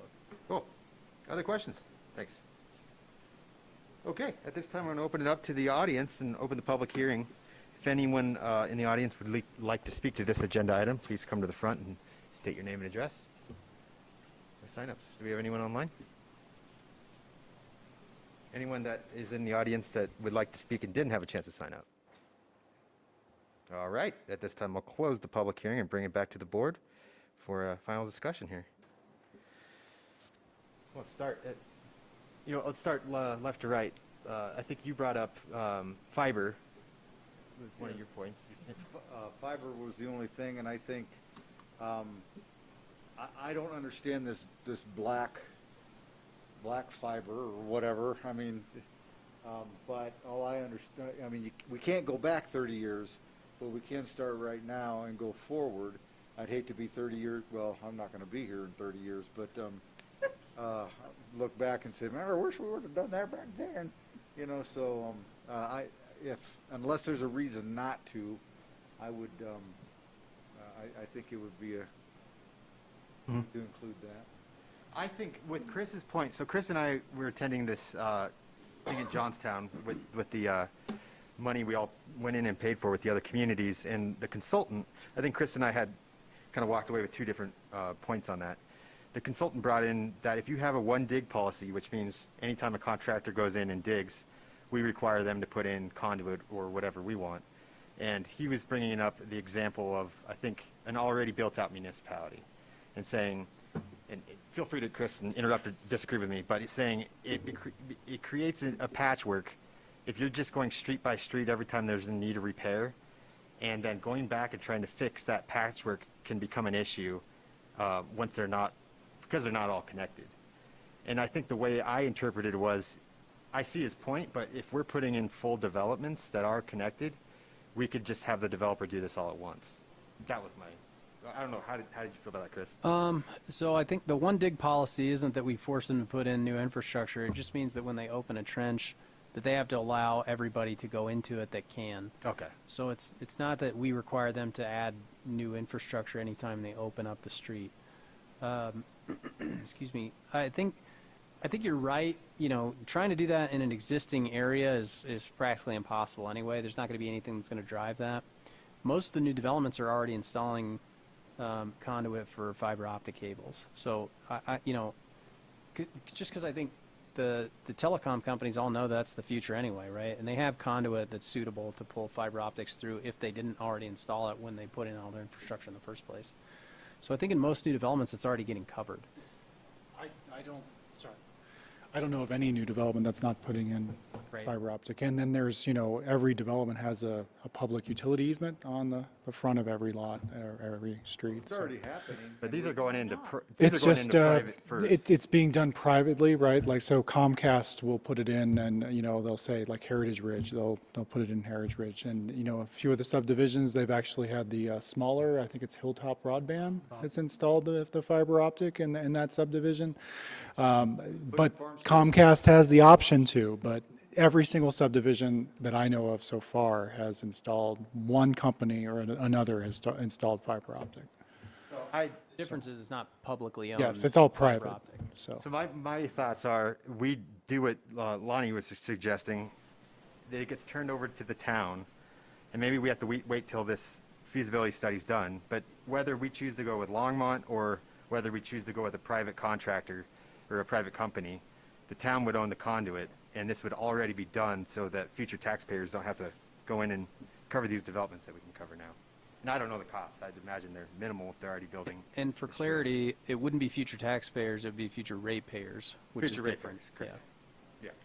Yeah. But is there any reason why we wouldn't just want to require that in new developments? My only argument, take it for what it is that we don't have any plan to use it. And so requiring them to spend money to install infrastructure that it may never get used just doesn't seem to make sense to me. And I think part of the reason for that is that directional boring now, it used to be that you had to, like dig giant trenches in people's front yards in order to install conduit. You don't have to do that anymore. The way that new fiber gets installed in communities is actually pretty cost effective, and I don't think it's that big of a deal to do it all at once if you're planning to build a public fiber network. Because there's a whole lot of areas in town that we're never going to be able to do. We're never going to have developers install conduit in downtown or Hillsdale or the Berthoud Commons areas or none of that's going to ever happen. And so we're going to have to do all that work. If we ever build a public network, we're going to have to go and install that conduit anyway. Whenever you punch a road or a sidewalk or any kind of concrete, it's really expensive. It's true. It's dramatically less than open trench, of course. Yeah. But yeah, I mean, if you break stuff, of course it's expensive. Yeah. I don't see so what would I guess we don't know. I just don't see the cost of requiring a developer to put in a pipe if he's already in there to be that expensive. Pipe is not really expensive when you're already opening up. So I'm not saying it couldn't be done. I'm just saying I don't even know. I mean, other than we just don't have a broadband plan. I wouldn't even know what to tell them to install. So I mean, I think we'd need to put some thoughts on paper before we decided to just. We're obviously not going to do that tonight anyway. Yeah. Right. So But is if that that's something? you want us to study? Yeah, like the and other, we figure out, maybe we come could do back that. with how much, what kind of conduit do we need to install and the size and that kind of thing, or?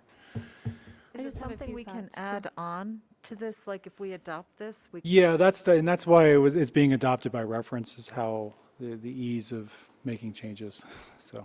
No, I'm So, fine. Like I say, I'm not an expert. Sorry, May. Go ahead. No, that's okay. I think the idea of putting infrastructure in now is a good one. I think because I know one of our local entities who does the fiber optics, just having those conversations about the expertise that goes into what that looks like in order for them to provide a good service. I just don't think we have the information yet to make that a requirement. And I would like to know more that with the feasibility study, if this is something we could even move forward with as a town, to own that or to facilitate the townwide fiber. But I definitely feel like I want to hear more from the experts on fiber, because I think some of our decisions will threaten the businesses that are local here in town, because it's going to take away from what they already are doing and interfere with their kind of expert process on how to put those things in the ground and operate them. So I would just say that it's a good idea. I just think it's premature to put it as a requirement until we've done the study and we've looked at all of the resources and options and talked to the local business owners to see if they can facilitate the things that we are looking for, to kind of put those dominoes in order is just my suggestion. If that makes any sense. I agree with that. The only thing is, we're talking new development, not so much existing neighborhoods or the old downtown. But I agree that, you know, the more information we get, you know, do studies to see exactly what we might want is definitely a good way to go. Well, I would suggest, in this specific instance, the only reason why we would have a developer install conduit that isn't going to be used is if we intend to use it in the future. And while it was a benefit maybe to Longmont, I don't know. Loveland, I don't think it had a lot of dark conduit, and they're having no problem installing a new broadband system in Loveland. And so it's not an impediment to future broadband development. And unless we have a real clear plan for how we're going to use it and why, it just doesn't seem like it's necessary for us to do, I guess, is my suggestion. But I think, again, we can study it and come back to you if you, and we'll obviously have those conversations when we talk about the broadband feasibility study as a whole. Yeah. I think that's what you're recommending, Yeah. right? You're just That's a good recommending because it's, we can't think if we create know technical something- standards on the fly. So, Just get some more information and see where we want to go from there. I'm good with that. Awesome. So do you feel good otherwise? I do. I like it. There's a lot of work went into this, and I'm going to make my comment now. Yeah. Okay. Very nice job. You Yes. gues, I mean, well, there's a lot of everybody that people was that work involved in this, I'm glad all I got to do is review it. I agree. because- That's how I feel. Along with the architectural design, Yeah, this is exactly. huge for me. Yep. So, Trustee Hyman. Gee, you called on me too soon. I was looking for one comment here. Anyway, no, I would agree that this is long overdue, and it's great that we are at this point where we are. We're just really upgrading and professionalizing all of our operations from top to bottom, and it's awesome, and it will definitely make a huge difference in the future. So, I mean, I think I was looking for the comment in your memo, Kurt, where you said the town's never had comprehensive standards. We've just relied on the engineers for each development, and yeah, obviously that hasn't, means some that's worked great and others it hasn't worked at all. So I think this is a really great step forward. So, and I would also support adding some non-pot standards just to make sure that those systems are going to work. We'll make sure to include those in our landscape guidelines.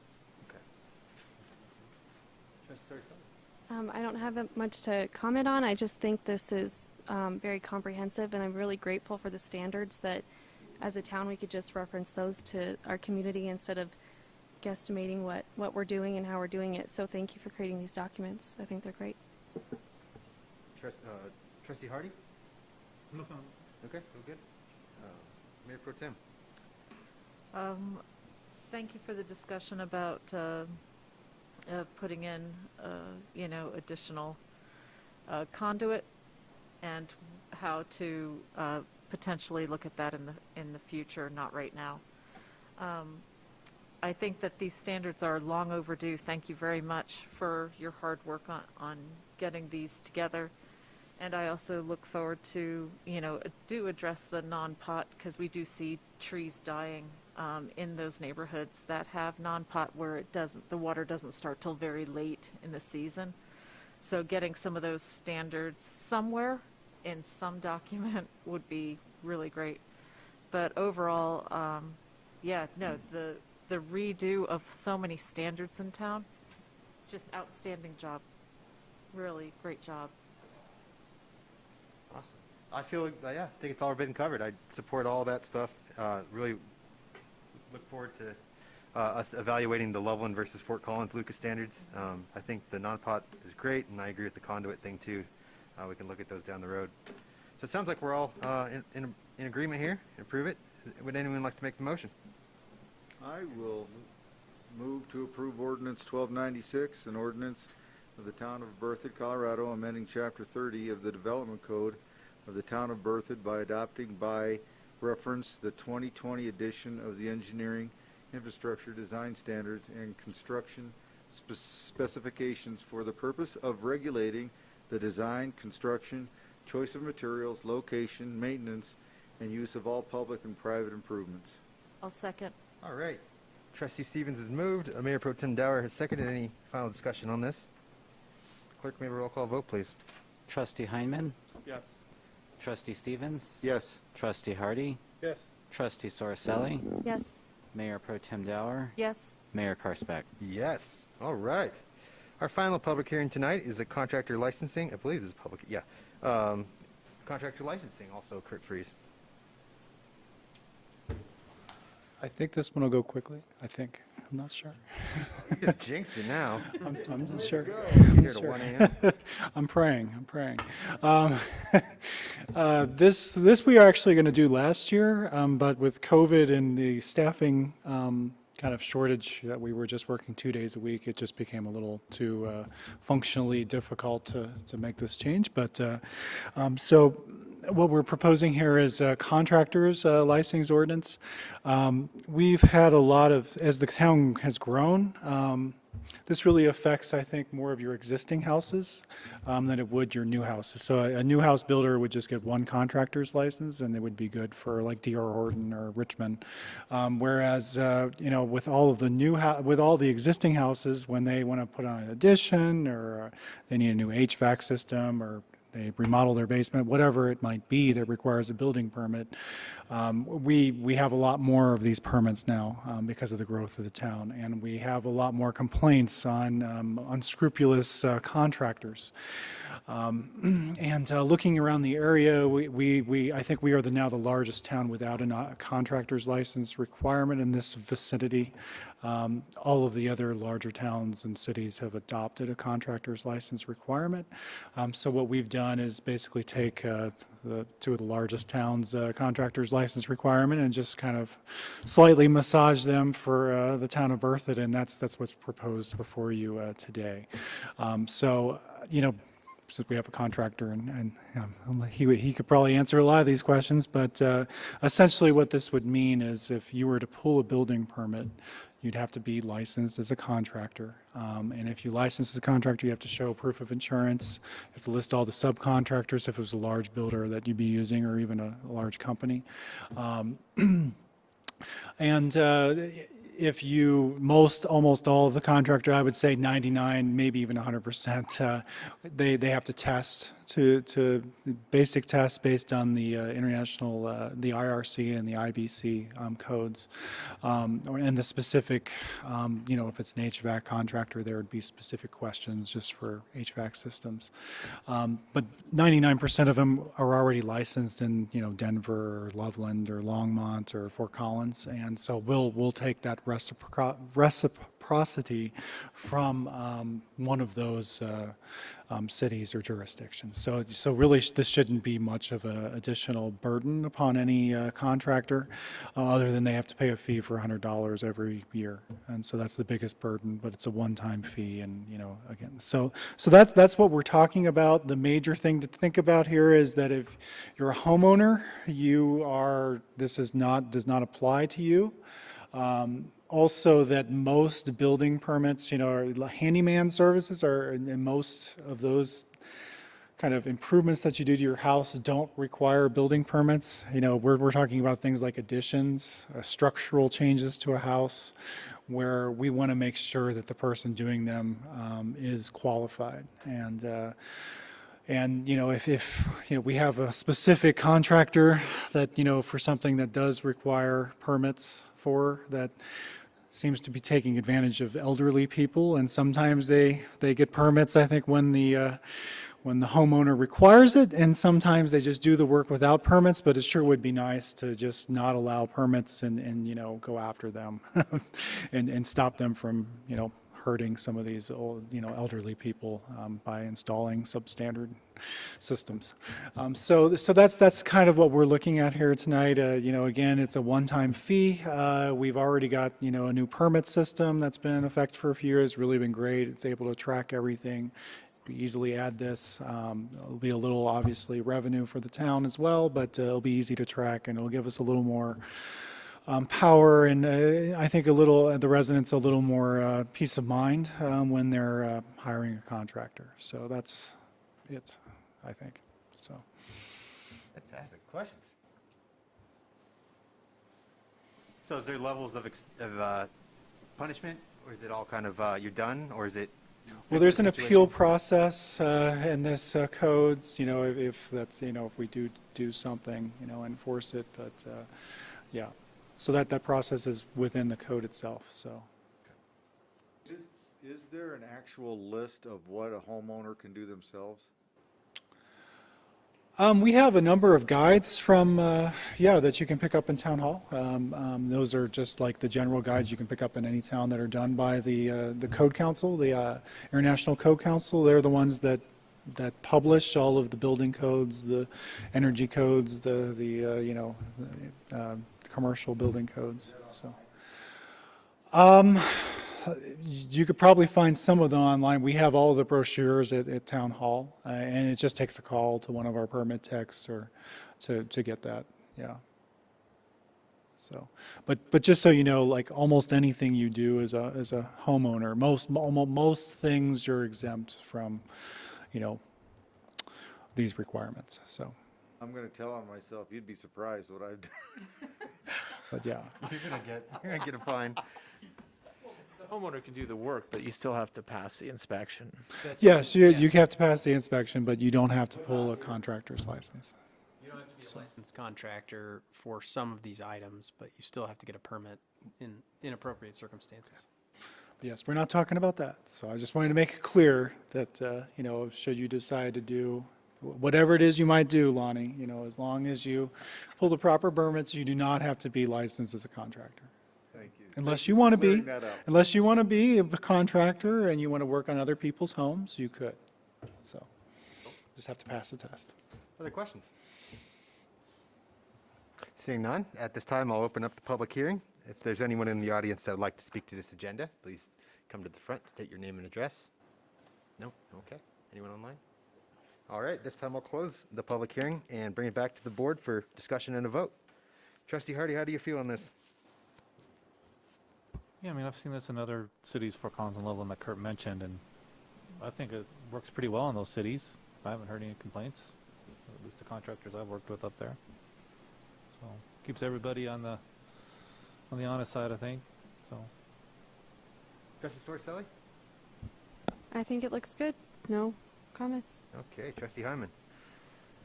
Well, Kurt covered all my questions, even in his short, concise presentation. But yeah, I think this is, again, long overdue. Important parts are the reciprocity. After 26 years of contracting, I just had to go retake my test about a month ago because Boulder County does not accept the City of Boulder license as reciprocity. So I just had to go spend $350 in 4 hours to retake my test, which I passed.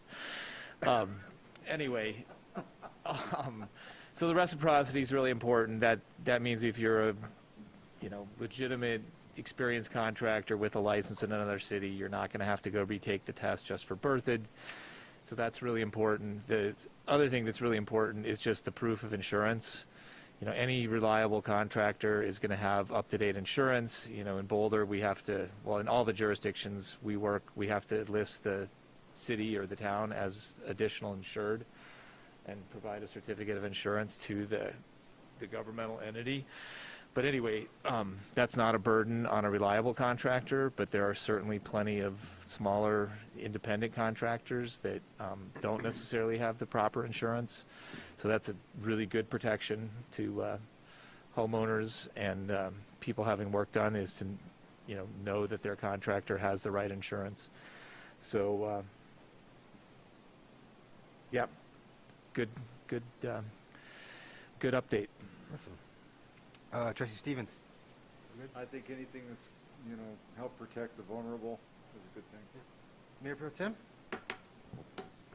Looks good to me. Thanks for all the comments. Answered my questions. Yeah. Likewise, me too. And I think this is great.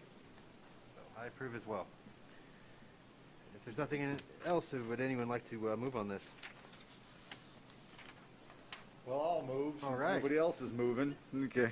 I move to approve ordinance 1297, an ordinance of the town of Berthoud, Colorado, amending chapter 14 of the Berthoud Municipal Code with respect to contractor licensing requirements.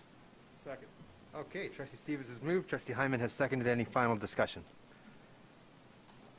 Clerk, can we have a roll call vote, please? Mayor Pro Tem Dower, Yes. Trustee Stevens. Yes. Trustee Soriselli, Yes. Trustee Heinman, Yes. Trustee Hardy, Yes. Mayor Karspeck. Yes. Okay. We can now move on to reports tonight, and we can start out with staff. I don't have anything to report other than just to let you know that construction is progressing on the roundabout. I've been through there a few times, and I would admit it's not as expeditious as it normally is, but I think that the traffic control is generally working there with minor delays. They're getting prepped to pour some of the concrete work on the east and south side of the roundabout, and then they'll flip and work on the north and west side. And then the trail project is moving along on Berthoud Parkway. If you drive by there, you'll see a lot of the grading work going on in preparation of pouring those. That'll be done in kind of a continuous pour for the curb and gutter along that stretch. Those are always kind of fun to see.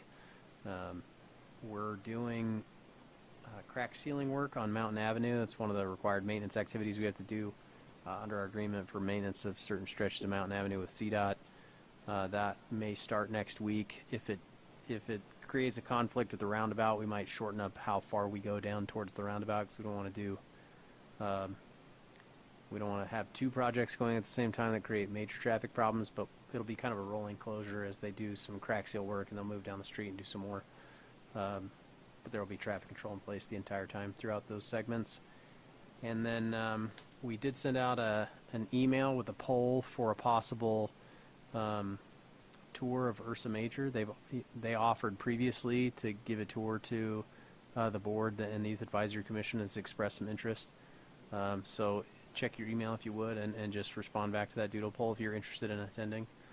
And there was one other thing on my list, and maybe if I remember, I'll interject, but otherwise I'm happy to answer any questions you have. I was going to ask about Ursa Major, which is great, thank you. And then, isn't there an open house or a walkthrough for the rec center? Or There is a construction walkthrough for the rec center planned for tomorrow evening. tomorrow evening? Mm-hmm. 5:30 and 7:30, but it's open. You can. It's open anytime if you want to come by. It's not really a public tour, right? We're not scooping the grand opening, but we wanted to give the board the opportunity to kind of see it as we're finishing up construction. Okay. The pool is technically swimmable, but we don't have lifeguards there unless they're doing their lifeguard training, so. Have you heard, so there's apparently a large campground going in near Parish Ranch. I forget the actual road. 350 something campsites. Did the county, that trigger anything that the town be notified? I don't think we were a referral agency because it's far enough outside the town limits and it doesn't have any impact on our infrastructure. I'm aware of it only because I received notice as a homeowner that lives nearby. Oh, okay. And we've received some, we've been copied on a number of complaints from nearby homeowners to the county. We don't really have any control over that process, as you can imagine. That's purely a county zoning decision. You don't see any traffic impact on significant on 287 or anything? No, not for, again, I think I mentioned it earlier. I won't belabor the point, but even a fairly sizable development can have relatively minor traffic impacts in the grand scheme of things, especially to major roadways like 287 that are designed for 40,000 cars a day. You know, when you add 800 cars a day from a campground or something, you don't even notice really. Well, this is great. You live in the vicinity. The last thing I read, so people have been following up with me, and I tried to talk to the commissioners, and between that being a public hearing and them trying to get the information too. But the last question was, apparently this might dam the Little Thompson, which I don't think you're allowed to, but if this pulling water from the Little Thompson, do you have any worry about us, that kind of minimizing the amount going through town? The river commissioner will have a heavy hand in that decision, so I'm not worried about that. Okay. didn't think so either. I thought you could only do weirs. So anyway, thanks. That's great. Do I have anything else question for you? That's it, thanks. Oh, well, this is gonna be part of. I'll just hook it onto yours. But Chris's review. This is the time frame for it. All right. So I guess we can schedule one more call with Mountain States. But look out for an email for Chris's annual review. Thanks. Is that it? That's it from me. Okay. Attorney Smith, well, could you explain, so this is my idea with a public hearing with questions and then comments. Having questions ahead of the deliberation portion could lead, so tonight was a bad example because we don't have an applicant in a public hearing, but an applicant could see that as forming an opinion ahead of deliberation. That's the way I understood it. So am I doing this right or wrong? I guess I should say. Oh, you're doing it right. I'm so impressed with the practice. Okay. I will tell you that it's not every board that is as disciplined as this board is with that kind of a distinction between asking questions and Okay. then deliberating and saving your deliberations for comments. Okay. Is that the reason? Is the reasoning right? It's the reasoning, it's exactly the reasoning, yeah. So, Yeah, but the questions are before the public comment. I mean, that's a correct way to do it, because I think there's benefit to having the board ask questions and get all the information out on the table before the public comment, and then it comes back to the board for deliberation. yeah, I think you can do that however you like. I will say that that is the more common approach. Okay. That Trustee Hinman, that sequencing is the more common approach. But Okay, I'll work on it. No, I was not picking on you. That was a genuine question, and I've never explained why or asked why, so I just did that right now. Great. I'll pick them. Anything else, Attorney Smith? I have nothing else, Your Honor. Okay. Trustee Stevens? Just a couple things. On some of these projects, like the chip seal, the roundabout, how much more would it cost to have night work done? It depends on the project. It is typically more expensive. We discussed it for the roundabout project in particular. Felt like we could handle it with traffic control, and like I said, there's been minor delays. I've been through there. I go through there intentionally a few times a week just to kind of see how it's going. I sat today for almost 2 minutes, which is a little too long in my opinion, but it's not abnormal for construction projects. So I don't have a good answer for you on how much more expensive it would be for night work. Okay, well, I mean, the only reason I asked that is because, you know, you got the I-25, and it just seems to be, I have to drive to Wyoming to get anywhere, you know, so. Yeah. But, and I just thought of some alternatives, rather than griping, maybe there are some alternatives, is all I was thinking. We've talked about night work and just decided that even if it was slightly more expensive, it probably wasn't worth it. And partly because the roundabout was already, you may not remember, we had to increase the budget almost 2.5 times what we had originally planned because of how much more expensive it was than our engineer's estimate, and so we just didn't want to add extra costs to the project. And then is the tour at Versa Major truly at 3 a.m.? Is that what it says? No, absolutely not. No, sorry. That's when the rockets are the Yeah, best. we mandate nighttime rocket I looked testing. at it before. I dark looked at sky. it before we This is sent it gonna be out. cool. I looked at it before we sent it out, so I'll have to check with So Walt. 3 p.m.? If it says 3 a.m., that's wrong. And anyway, I said I'm going to be there at 3 a.m. because that's what I signed up for. There won't be anybody else there, but And then, would anybody else support? I mean, I'm still a little confused and would like to really understand this water situation as far as taps, cost, how much a tap truly costs us as a town, and what we're selling it for, and if we're actually giving stuff away, why? Would anybody else support kind of a work study or something that would at least help me understand? I definitely agree. Our water master plan hasn't come back for final approval yet, has it? yeah, I mean, not exactly. You had a couple of changes, but they were minor in scope. We are planning, so I referenced earlier, we're planning a study session with you on December 7th, assuming that you're all available. We've asked French and Reich and LRE Water to be at that study session. The primary goal is to go over the raw water master plan again, and also to cover what we see as, I'll give you a little sneak peek, but I think there's some justification to recommend an increase in our raw water dedication fee. That maybe hasn't existed until recently, but we've kind of set a new price for some of the raw water resources we've bought. I mean, it always kind of stinks to be the one to set the market, but that's kind of the position we're in. But also, you know, where are we going to spend the $22 million that we've accumulated in our raw water fund, and what's the plan for that? So we're going to talk about all those different things. Water taps are a different conversation, I think. So I'm not sure if that's what you mean. I'm specifically talking about Like the new meter, construction like the water meter taps. itself. Pardon me? Talk about water Talk dedication. about raw water. Yeah, exactly, Not the actual water tap. not meter. Yeah, when you say meter taps, what we're talking, or when you say water taps, what we refer to it as, those are like meters, Okay. like the actual setting of the meter and how much does that cost. But I you're talking about the apologize. water dedication fee that covers the cost of buying water to support that. Yep. to the Yeah, developer. that is what we're planning to talk about on December 7th. Okay, thank you. Yep. Clearing me up. No, I think that's really urgent. The price of raw water has doubled or tripled, and our fees have not. Yeah. So anyway, that's all I have. If Okay. we can, if that's already set, then I'm happy. Oh, I'm happy We have anyway. set it on our side, and thank you December 7th. for bringing it up, because that was one of the things I needed to mention to you tonight in my report, which I did not.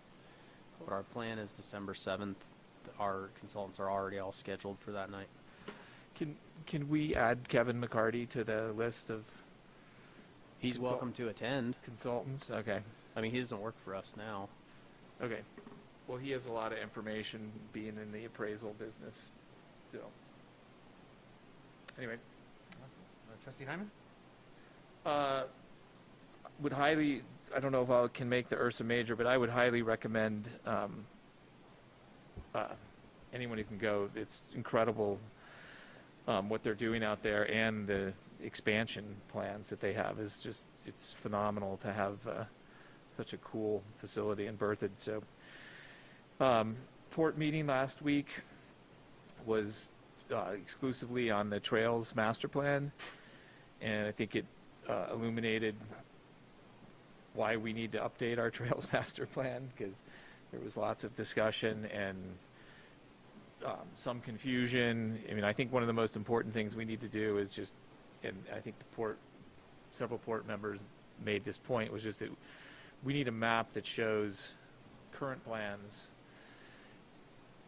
that are operational. We need to show what plans are going to be built in the near term, separate from plans like the Little Thompson Trail that are aspirational and would involve, you know, a huge amount of right-of-way, and like the Dry Creek Trail to Carter Lake, I mean, things like that, that people look at it on the map and it looks really good, and it kind of gets their hopes up, and the reality is that that would be such a huge long-term project. So the other thing that was a big subject at Port was, by a couple of members, was just, why can't we know the budget and the costs for all these various projects so that we can help prioritize for the board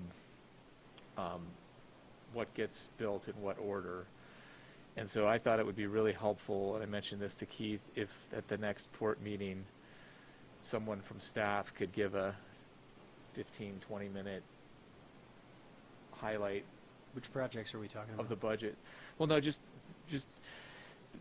no one on the port committee knows what's in the budget for next year or the year after as far as parks and trails projects. So I think if you could just take excerpts from what you presented tonight and have the parks and trails relevant portions so that port can see, because I don't think that, my impression was that even the people on port, there's a lot of new members on port, but there's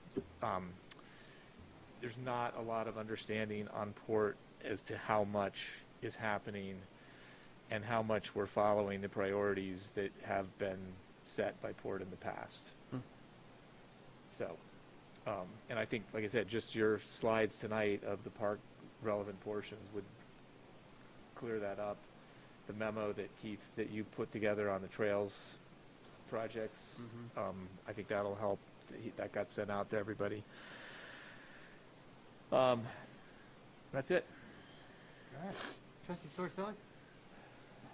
Not much to report. I just kind of want to say like a hallelujah to the communication stuff that's coming through the pike. I think that the live feed's going to be a big step in the right direction of transparency and accessibility for people in our community, to be able to participate in what we're doing in this room and be able to have a front row seat no matter who they are, where they're at. So thank you. And I don't know how it's going to work with the communication study that you're going to perform, but I just want to make sure that when that survey goes out that we're not just sending it via mail, but making sure that it's reaching people in different ways, whether it's through email or a Facebook survey, and hitting as many different demographics as we can in the community so that we're getting that wide swath of information and not just one group. So I'm so excited. Thank you. Trustee Hardy? All right, I'm ready for my close-up.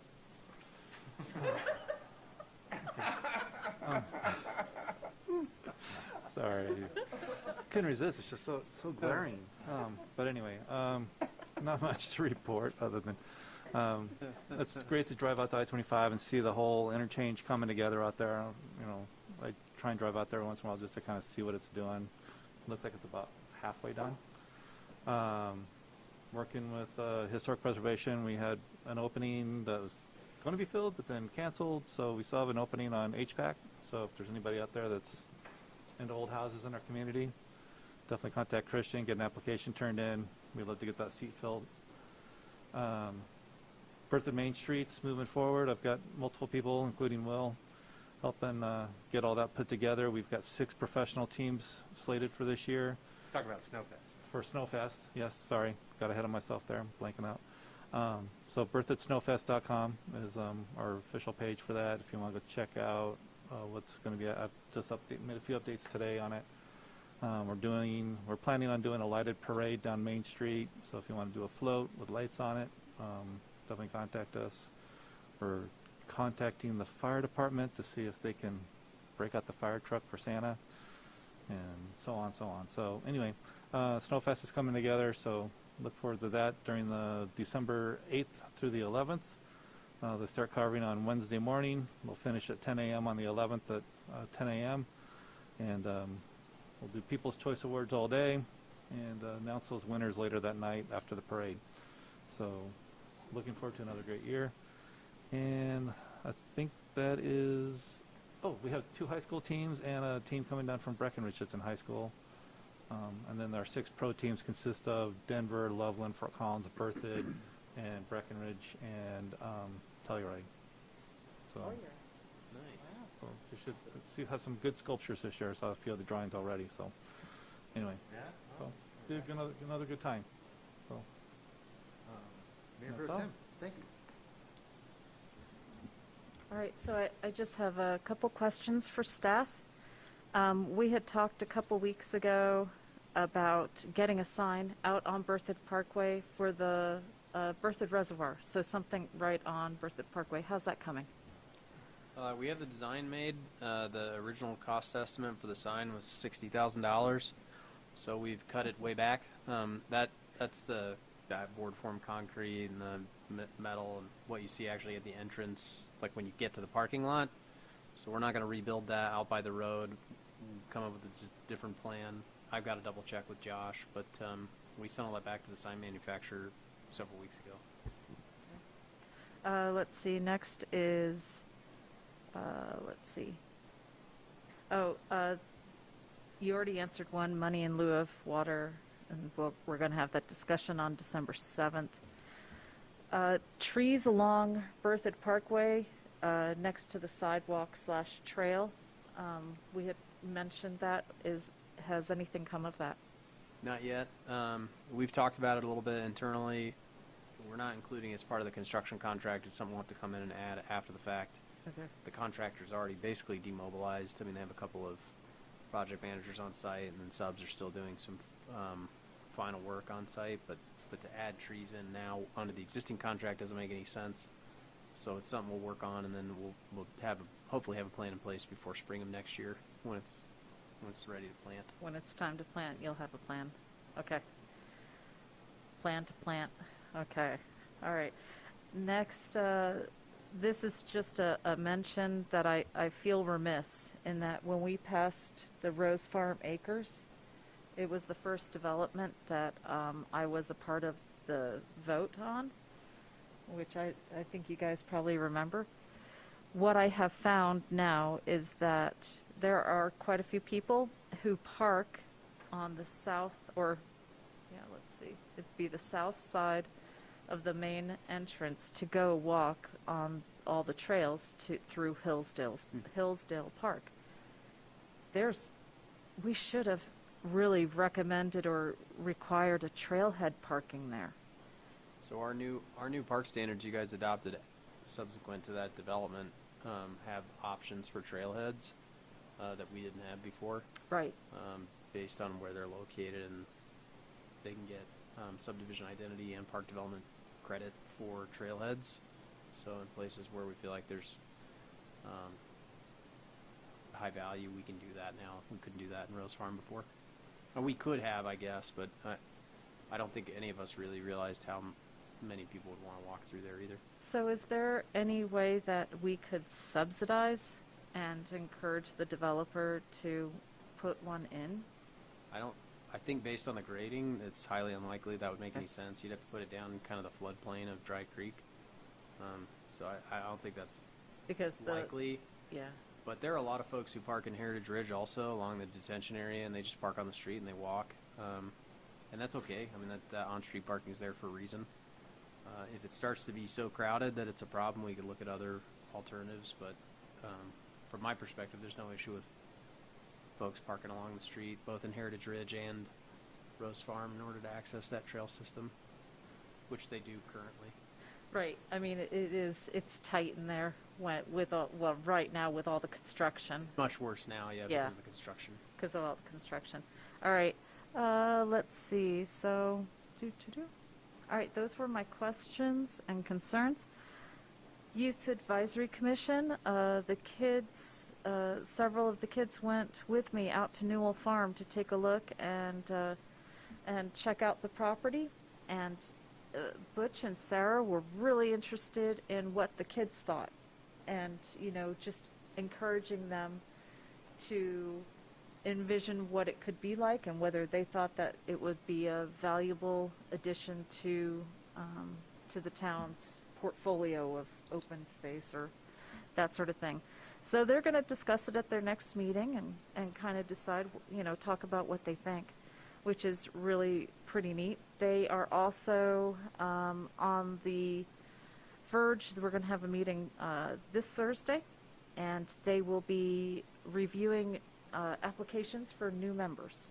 So they'll be looking at new members, and several of the kids are going to be coming tomorrow night to the kind of preview as members of a commission. So they'll be joining us tomorrow evening for walkthroughs, and many of them are also going to be at the grand opening on the 20th.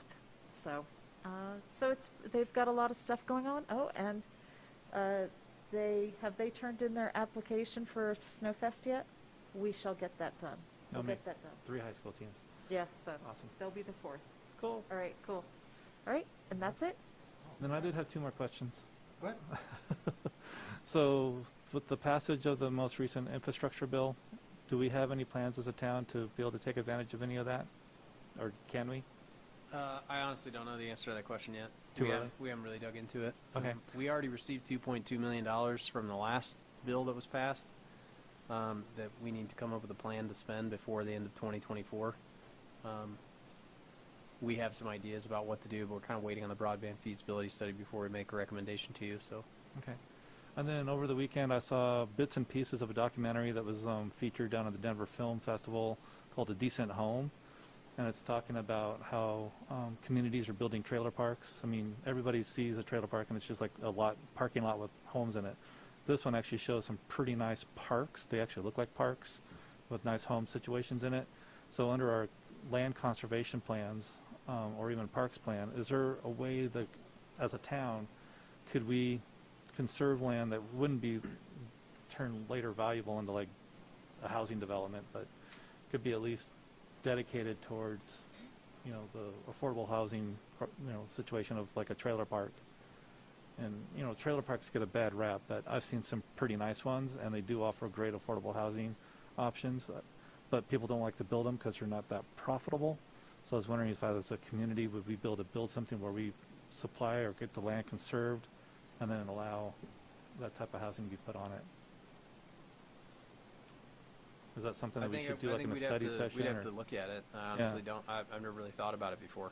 So is that something we could add as a study session sometime in the future, or would anybody else be interested in looking at that? Or, I mean, I want to see the full movie. I've only seen bits and pieces of it. I was going to say, I'd have to see what you're talking about first, but it sounds weird. But it's all filmed here in Colorado based on a trailer park down in Aurora.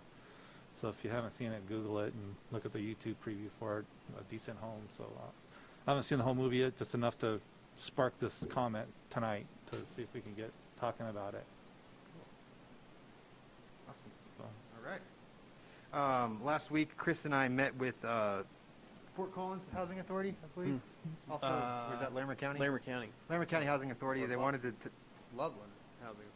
Loveland, and there's a lady that did Larimer counties She's as well. from Catalyst, which Catalyst, is a different entity. Do you know who you talked to? I get confused too, so. Yeah, there was a lot of things in there I had no idea, different types of bonds and whatnot. But basically, she reached out after seeing that Berthoud's having a petition going for our own housing authority. And the gist of the meeting was a lot of new lingo and stuff, but that we already have access to a lot of this stuff without having a housing authority. And we can use Loveland when need be, and Larimer counties to do, if we ever want to look into things that a housing authority could offer. Yeah, I think the way she put private it, activity bonds and stuff like that. if I could add, you know, she basically said, you can't do anything on your own that we can't already do for you. And if you form your own housing authority, we'll just be dividing the pie up among more agencies. Yeah, which I could The sense a pie, little the pie's competition not in getting there. bigger, and I think there's a little competition there, right? But That's why I think she's probably right too. The pie's not getting bigger. We're just dividing it up between more people. Yeah. So it was very informative, and It was, yeah. that was good. Caretakers of Tradition, which I formerly called whatever Guardians of the Galaxy. Their first meeting was great. There's another one tomorrow at 3. But basically, the addition they want to build for the museum, they already have a website for it and 3D renderings. It looks fantastic, and they're really only looking for $200,000. So they think they can get it, or they want to start. Let's see, I believe next fall. But the first meeting, they had a pretty good plan. So I'll be meeting with them tomorrow and try to participate as much as I can. Given that, my other thing at 3 will be the beginning of my final greenhouse gas hearing, my final testimony, which will be to the Transportation Commission. But that meeting starts at 3. I likely won't speak till 5 though, so I'll try to do both at once. But essentially, there's some stuff with the greenhouse gas stuff that I think the MPO has good points on. We don't get points. The state doesn't want to give us points for roundabouts anymore. Essentially wants it all to be kind of bike and ped. And our argument is, hey, if you're talking about greenhouse gases, roundabouts do help with that. So why restrict that money to certain funds? So hopefully that's they'll be taken positively by them. MPO meeting last week. Unfortunately, I had to take my dog to the hospital right before that, so couldn't attend the meeting, but I was told that I was appointed to the rail district as a director. The other director was a Weld County commissioner, but they switched out with a Greeley council member, which I think will be pretty good. So that'll start in March. There's a pretty lengthy application that I have to start to get into that. Covered Chris's review, covered the campsite. Snowfest, Tim kind of covered it. I just wanted to give Tim a ton of credit again. He's really taken this on. I mean, I'm just doing a very small portion, which is the food, but it's just amazing what Tim's volunteering to take on to make this really our only winter activity come about. So thank you, Tim. It's a lot of work. And I believe, Chris, I did email you about this, and I'm sure you responded. I just haven't checked, so I want to bring it up. The tactical urbanism grant for the post office, is that going in this year? I just got an update from Keith on it a couple days ago. And I honestly can't remember at all what he told me. Okay. I have an email. Well, We've been having some issues with materials, so it's a long story. As you know, the grant was for purchasing materials, which we don't know where those materials are. That was done by our former public works director. So we're trying to find materials to do the work. The design that was done for that crosswalk doesn't work because it blocks a portion of a driveway, so that also needs to be reconfigured. It's a little bit of a mess. You know, it was a $1,500 grant, I think, is what we actually spent to purchase the paint and stuff for that enhanced crosswalk. We're still going to do it. Okay, I think it was 6,000. I don't think that's what we spent, though. Okay. Okay. That's what was available. So It's likely not by anyway, this year, but it's we're a little still bit working of a, on it. It's a little bit of a mess, I think, from what I understand. Okay. Okay. Then Rotary, it's another group I'm in, but Chief will be speaking tonight and tomorrow night to them, sounds like. Unfortunately, I might have to miss that for the Snowfest. Tim started up every week, every Wednesday night, and you guys are welcome to attend too, of course. But we'll be meeting at Tim's shop to go over Snowfest details. And Rotary does want to do some service projects for the town, dedicate a bench. I don't think we're that far along in our parks plans to tell them where a bench could go, or obviously I can't give them approval, so they'd have to come to the board or to Chris. But I think something little they could do right now is just kind of, there's some weeds at the dog park. I don't know, trying to figure out some little things that we could do right away. So, but that is it for my reports. Is there anything else? All right, I'll go ahead and adjourn the meeting. Thank you, everyone in attendance, and for wearing your mask. I know these are really annoying, so have a great night.